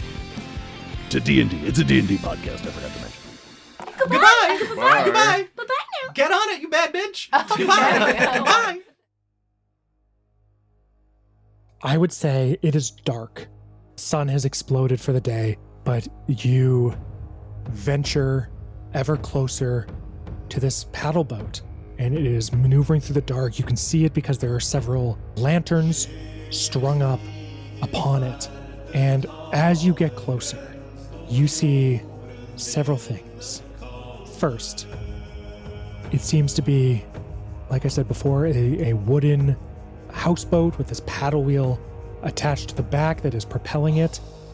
We can get into how prevalent steam power is at some other point, but regardless, you don't see any steam or smoke emitting from this ship. It does not appear to have a fuel source. But what you do see is two individuals on the paddle, walking like they're on a stair climber, pushing the wheel around and slowly propelling the boat through the lake. You see dozens of fishing poles attached at various points, giving it the appearance of some sort of aquatic porcupine just sticking out at odd angles, fishing lines trailing in the water. And you see at the front of the ship an individual with a jacket, kind of collar popped up, a big hat masking their features, and their hands wearing these dark gloves hold onto a wheel, and they seem to be steering the ship through the night. And as you get closer, there is that singing. And oftentimes it is just melodic without lyrics. A door swings open, and a figure is illuminated from behind. You can just see that impression of their shape. They're tall, and they're lanky, almost unnaturally so. And they move with a stilted gait, as if walking is foreign to them.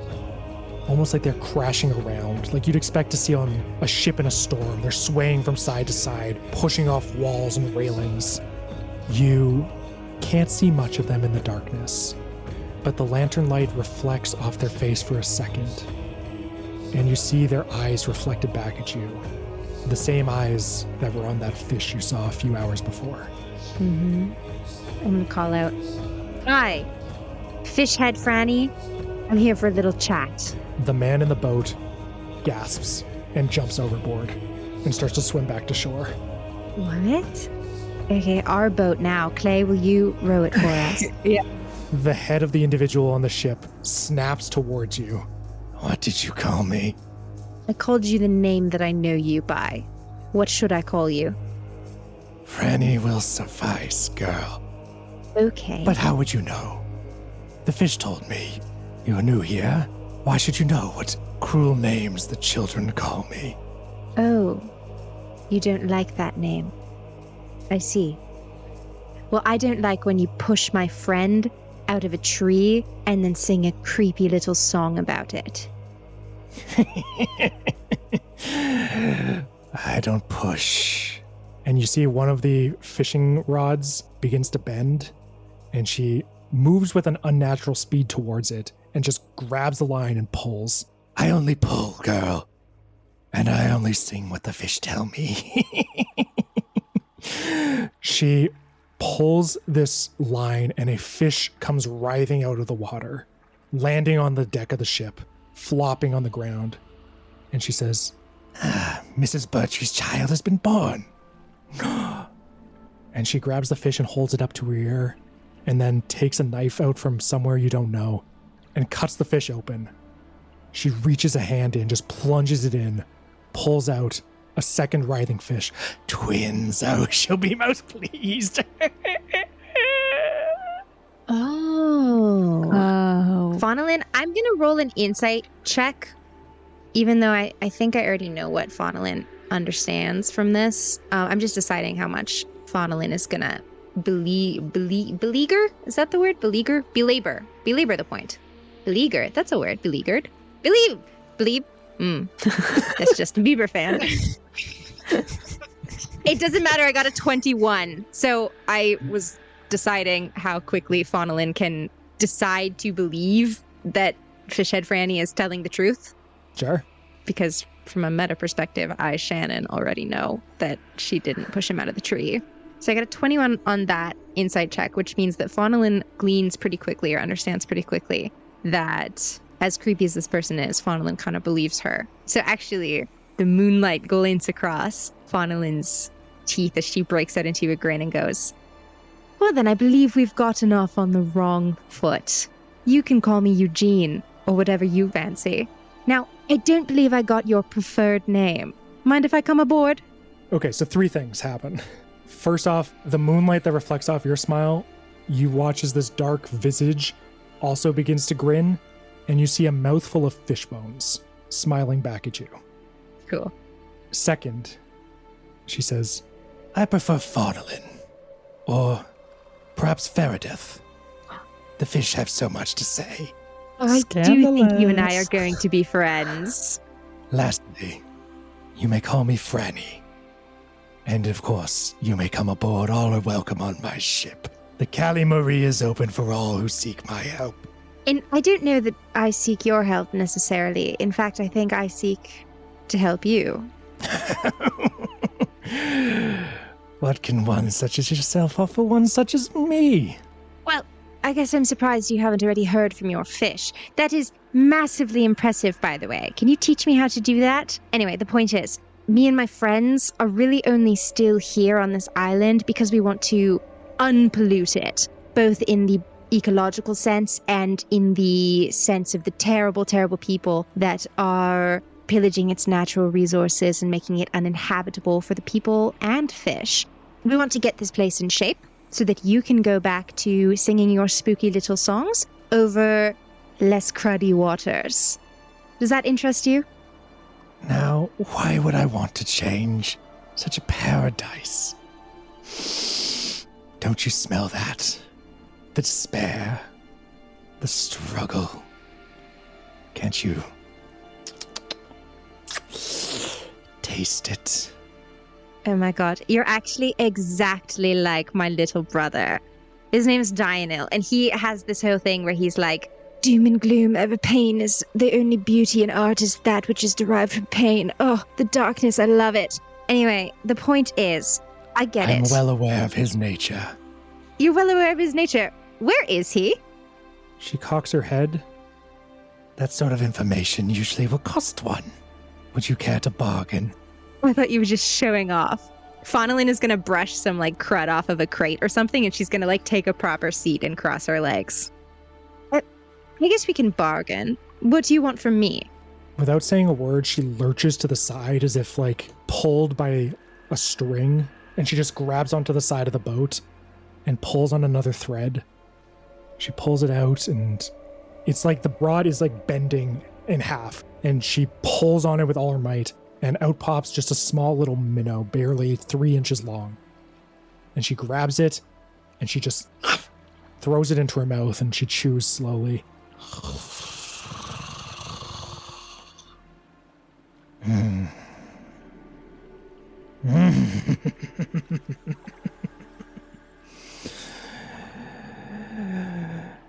He's on Bogatyr, perhaps enjoying a little vacation. Good for him. You know, he normally never came out of the shadowy parts of the castle, so I love that he's like soaking up the sun. Thanks for that. Do you know what? I really like you. I think you're very, very neat, actually. I've never seen anybody do this kind of thing. Frankly, I'm baffled. How kind. I like to think so. Flattery. No, I'm being so... I would try to kiss your ass. That's very much in my character, as I'm sure you know. But this whole thing is actually just unbelievably neat. Do you know the damage I could wreak, blackmail-wise, if I could just cut a fish open and know everybody's dirt? Oh my god. I would have already freed all the political prisoners. So noble for a noble. You notice that the boat has slowed down ever so slightly, and Clay, perhaps you're less caught up in this conversation, you glance over and you see that the two individuals propelling the ship have slowed down. And almost at the exact same second that you notice this, Franny's head snaps over and she screams out, Quincy, Hildy, I didn't say you could take a break. We still have miles to go this night. And you hear a feminine voice from one of the two figures say, oh, sorry, Franny, we were just a little tired, that's all. and the other voice says, right, we were just resting our feet, but sorry, we'll get back to it. See that you do. We've got company to impress, and we don't want them to think our beloved Callie Marie is operating at less than 100% efficiency now, would we? Quincy, we wouldn't want that. Surely a man of your stature. No, Franny, we wouldn't want that.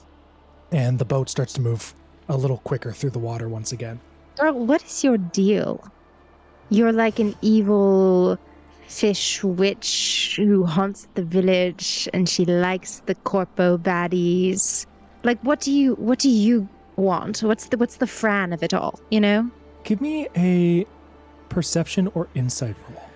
Ooh, 13. My perception is a +4, so that's going to be a 17. I will say for the first time, she steps forward into the light a little bit more, and you can kind of see her whole essence a little clearer.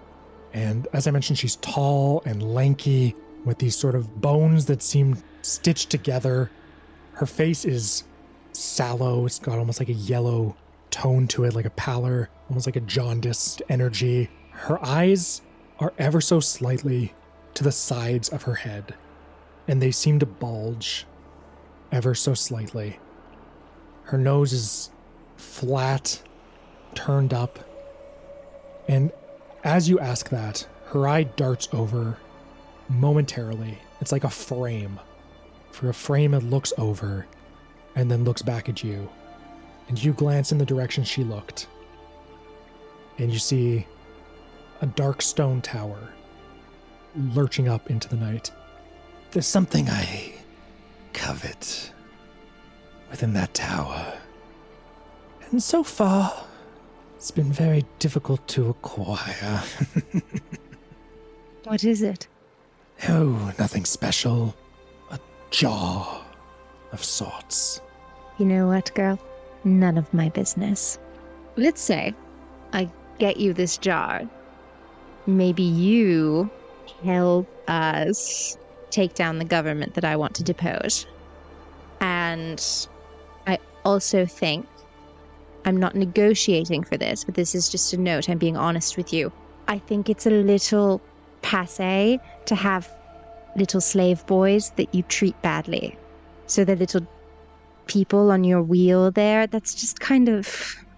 I just feel like you're better than that, you know? And maybe when you get this jar, you'll reassess your approach to business and interpersonal relationships. The lantern snuffs out, and you hear her voice next to your ear. Ew. They are not slaves. Service was sought and provided, and a price must be paid. Ask them. They won't refute that. Okay, I believe you. It's quid pro quo. I have strong feelings about ethical management techniques, but we can get into that later. I will be coming by to have brunch. I'll see about this jar. You'll see about opening your heart to the possibility of deposing the corrupt leadership. And we'll talk again very soon. Franny? What would you seek of me? Oh, Such a rush to leave. Why do you wish to leave? Let's talk. Okay, let's talk. I'm having a great time. What's your favorite color? Any books you like? Do you have a younger brother? Some sisters. Oh. Come into my office. And she lurches away towards that door that she walked out of before. And opens it and leaves it open for you. Clay, would you check on the wheel walkers? And I'm going to follow her into the office. Okay. Clay, you are left alone on the deck. Do you go see the wheel walkers? Sure, I'll go talk to the wheel walkers. Okay. Yeah, they are walking The wheel. The wheel, exactly. But they're facing away from the ship so that the wheel is turning in such a way as to push the ship forward. So they're facing away from you as you walk up. Hey, Quincy and Hildy, was it? Yes, that's right. How you doing? Oh, fine. Just working, you know. Yeah, that looks like really tough work. How long have you been at it? Well, it's Quincy's first day, and I've been at this for a little over 3 years. Like nonstop? I'm allowed to rest sometimes. A few hours a night, or whenever Franny wishes the ship to stop moving. Oh, that creepy fish lady said that you... Shh. Careful. That creepy fish lady said... said that you chose to be here. It's true, I suppose. In a way. Why? She's so creepy. I was born sick, you see. Always had an ailment, and after Franny arrived, I thought perhaps she could help me. I'd heard stories that she could help with matters such as this, and in a way she has, I suppose. In what way? She's like, there's like only a bit of like lantern light illuminated here, or illuminating the back of the ship, but she brushes her hair behind her ear, and you see that it's pointed in an elven fashion. I asked to live a long life, and I suppose now I will. Oh. She cured you of your sickness then? No. Still sick, but I'm an elf now, so I should live longer, I guess. Is that what you wanted? Are you still sick, though? She starts to cry. Oh. Oh no. And as she does, her feet slow ever so slightly, and you hear from within the ship, I didn't say you could stop walking, girl! I hop on next to them. Aww. And I start stairmastering next to them. And I guess I help her down to like stand on the deck where I was standing, so that I'm the one walking. Thank you. Thank you. Well, can't you just leave? This is tough. This is hard. Your thighs must be like steel. I suppose they are. You glance over at the other individual on the wheel next to you. You see he's a dwarven man. He's breathing pretty heavily and says, I could use some steel legs right about now. Whew, this is hard work. Yeah, and you? What did she do for you to get you to stay here? Nothing. I'm, shall we say, a loner from the mining company. I've been offered to Franny to provide services for a year and a day in exchange for some deal with upper management that I'm not privy to. And you're okay with that? There was no one else? Of course. I'm a company man. And also I drew the shortest straw. 1 in 12 chance ain't bad, I suppose. That's the guy from the boat that was missing. Call back. Whoa. So you work for Korak? How long have you worked for Korak? Ooh, coming up on 6 years. 6 years this fall. 6 years. And you really believe in what they're doing and the work? Of course, yes. Good work. Lots of value to be generated for the company. Yeah, what do you like most about the company? Well, the pay's pretty good, and the benefits are all right. Yeah? And? Gives me a sense of purpose, you know? What is that purpose? Making money. Making money. Okay. The most important purpose of all, I dare say. And what were you doing before Korak sold you to Franny? Well, they didn't sell me to Franny. It's well, like a kind of did. it's like a job placement, you know. It's my assignment for the next year. For the next year, but you don't really know what Korak's getting in return. No, like I said, that's upper management stuff. That'd be between Mr. Strigamole and Miss Franny, I'm sure. So does Franny know what's going on through her fish? Does she do that a lot? Well, I've only been here a day, but she's done a lot of fish stuff in that time. Yeah. I don't know much about dietary stuff, but the number of fish I've seen her eat, just raw, whole fish, I don't think that's healthy or sustainable, but that's not my job. I'm not hired as a dietitian, so I'll just keep walking until a year and a day is done, and back to the mines. Do you ever get sick of eating fish? Sure, but that's where bread comes in. I haven't seen anything except for fish, though. Well, that's hardly my problem now, is it? Sounds like you need to go to different market stalls. Does Franny feed you here on the ship? It's your first day. Have you had a lunchtime? We got a meal. Had to eat it on the wheel, but she fed us. Yeah, was it fish? Yeah, it was fish. And when you ate the fish, did it tell you things? No. That's not how it works. It was just a fish, I think. It only tells Franny things? You're probably asking the wrong person. He hasn't been here long. She can speak to the fish. She's got powers. She can see the future. She can see. How did she turn you into an elf? Franny can do many wondrous things. Have you asked her to cure your sickness?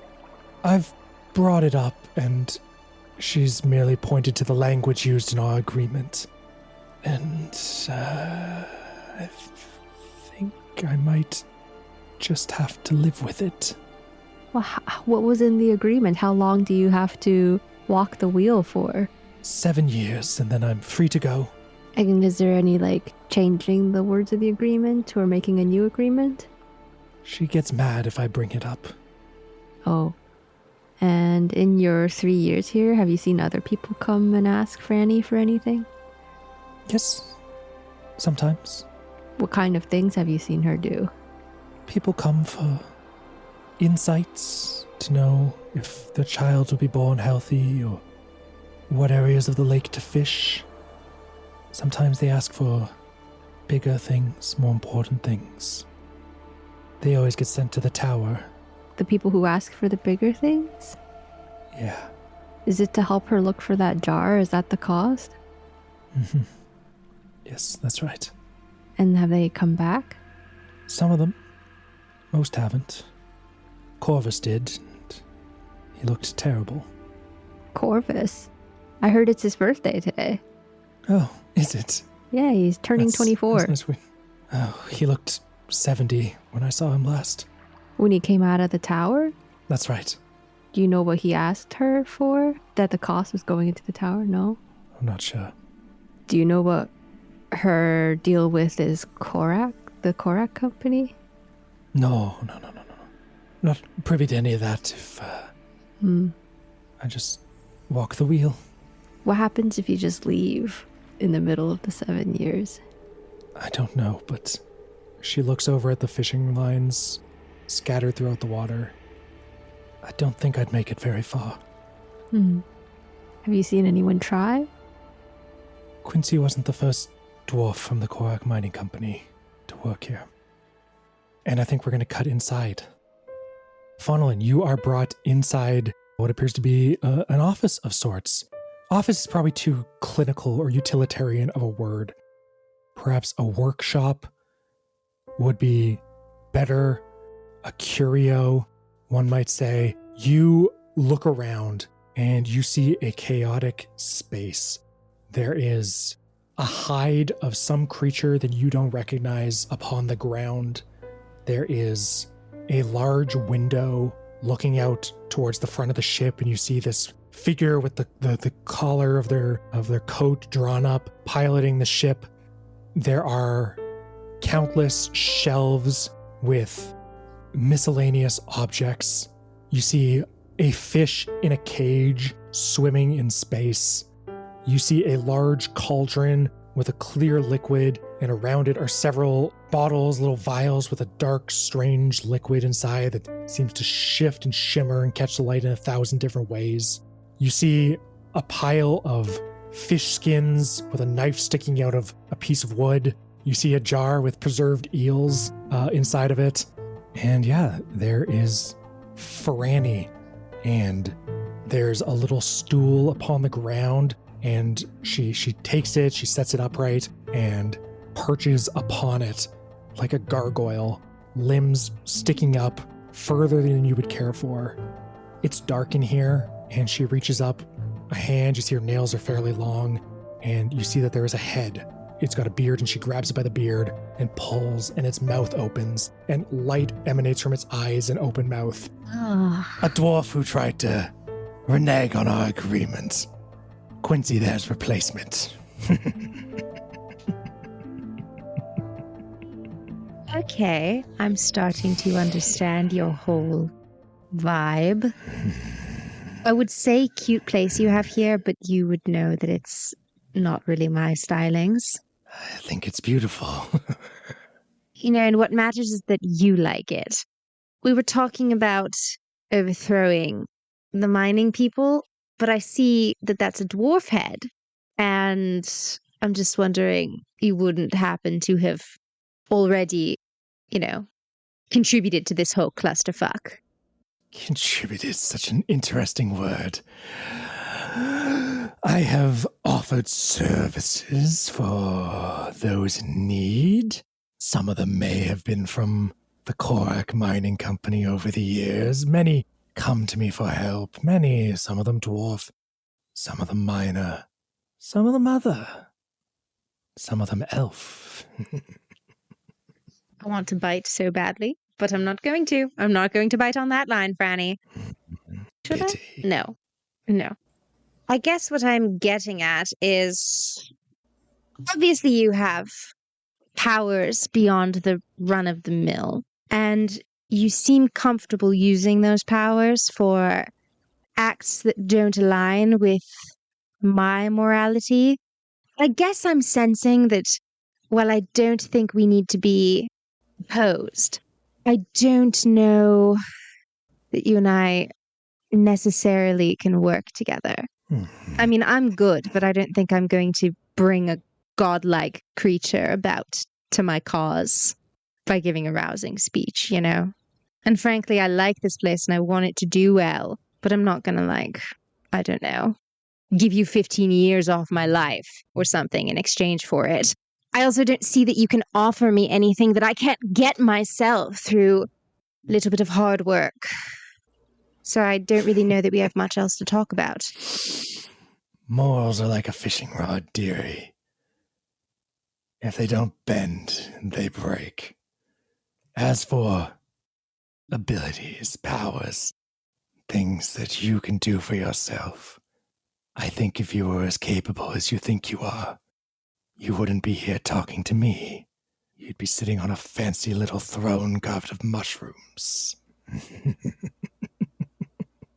Okay, it's not actually carved out of mushrooms, it's covered in mushrooms. So tell your fish to use their eyes. It's been very interesting meeting you, Franny.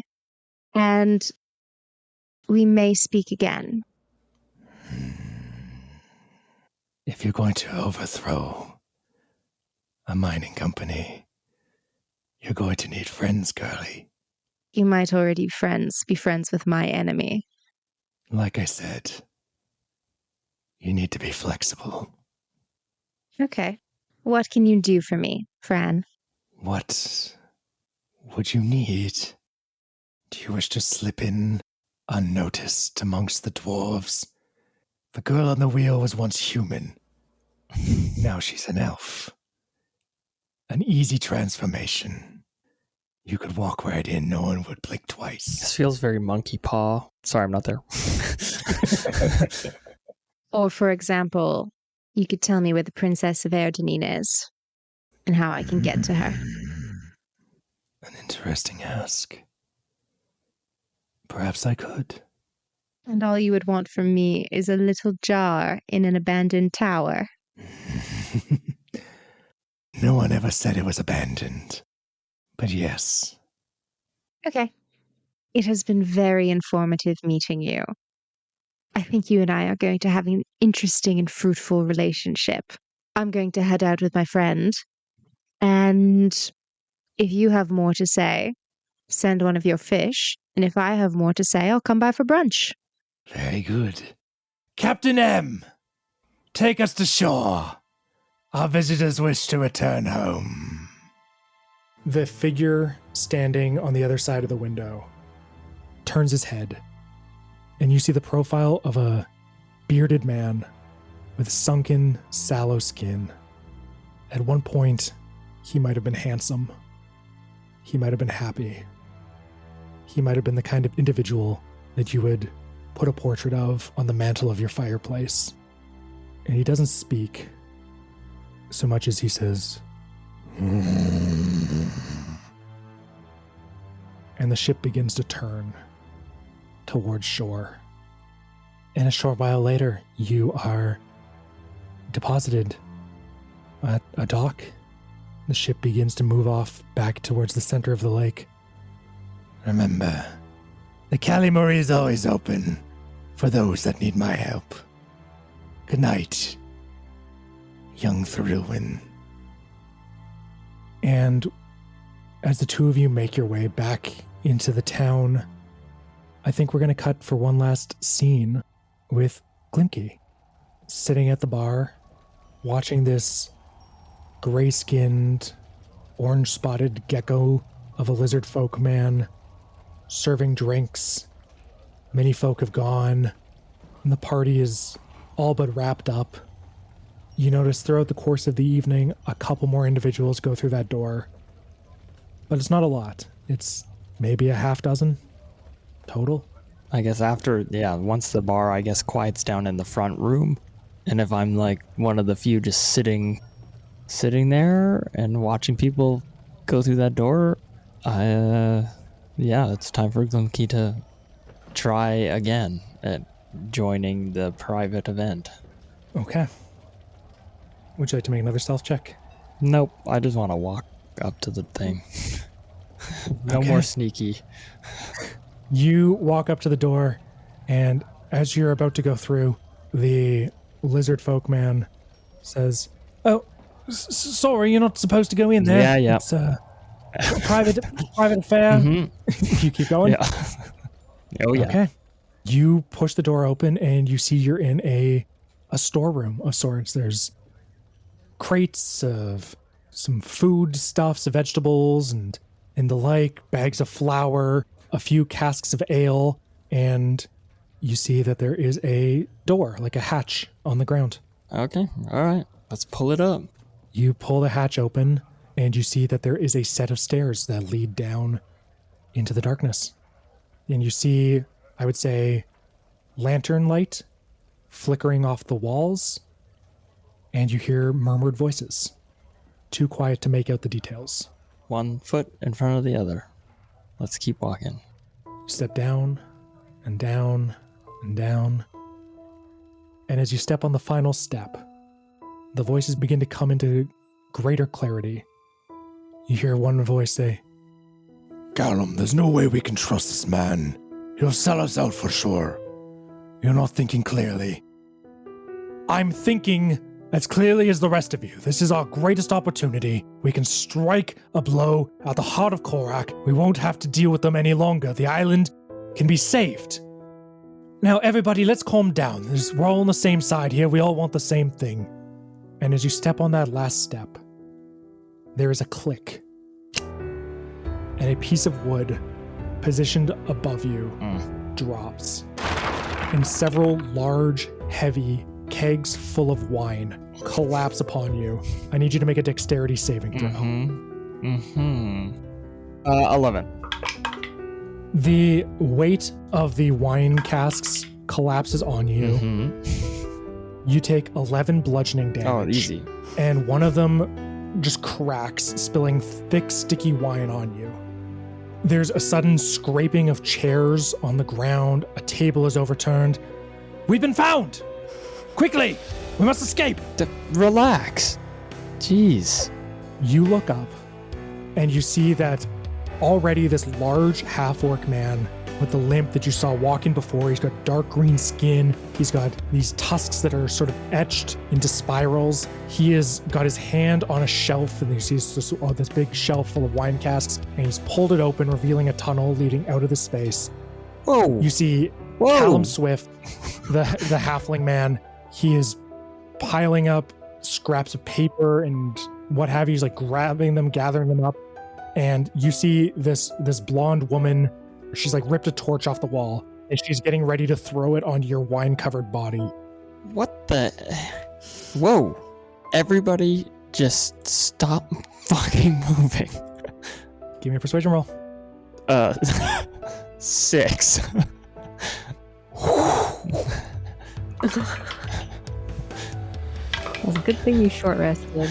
Glimki, you take 14 fire damage. Fuck! You are lit up like a funeral pyre. Yikes. And this group of people is going to run off down the tunnel as you desperately work to pat out the fire. God damn it. That's where we will end tonight's episode of Bard Soup.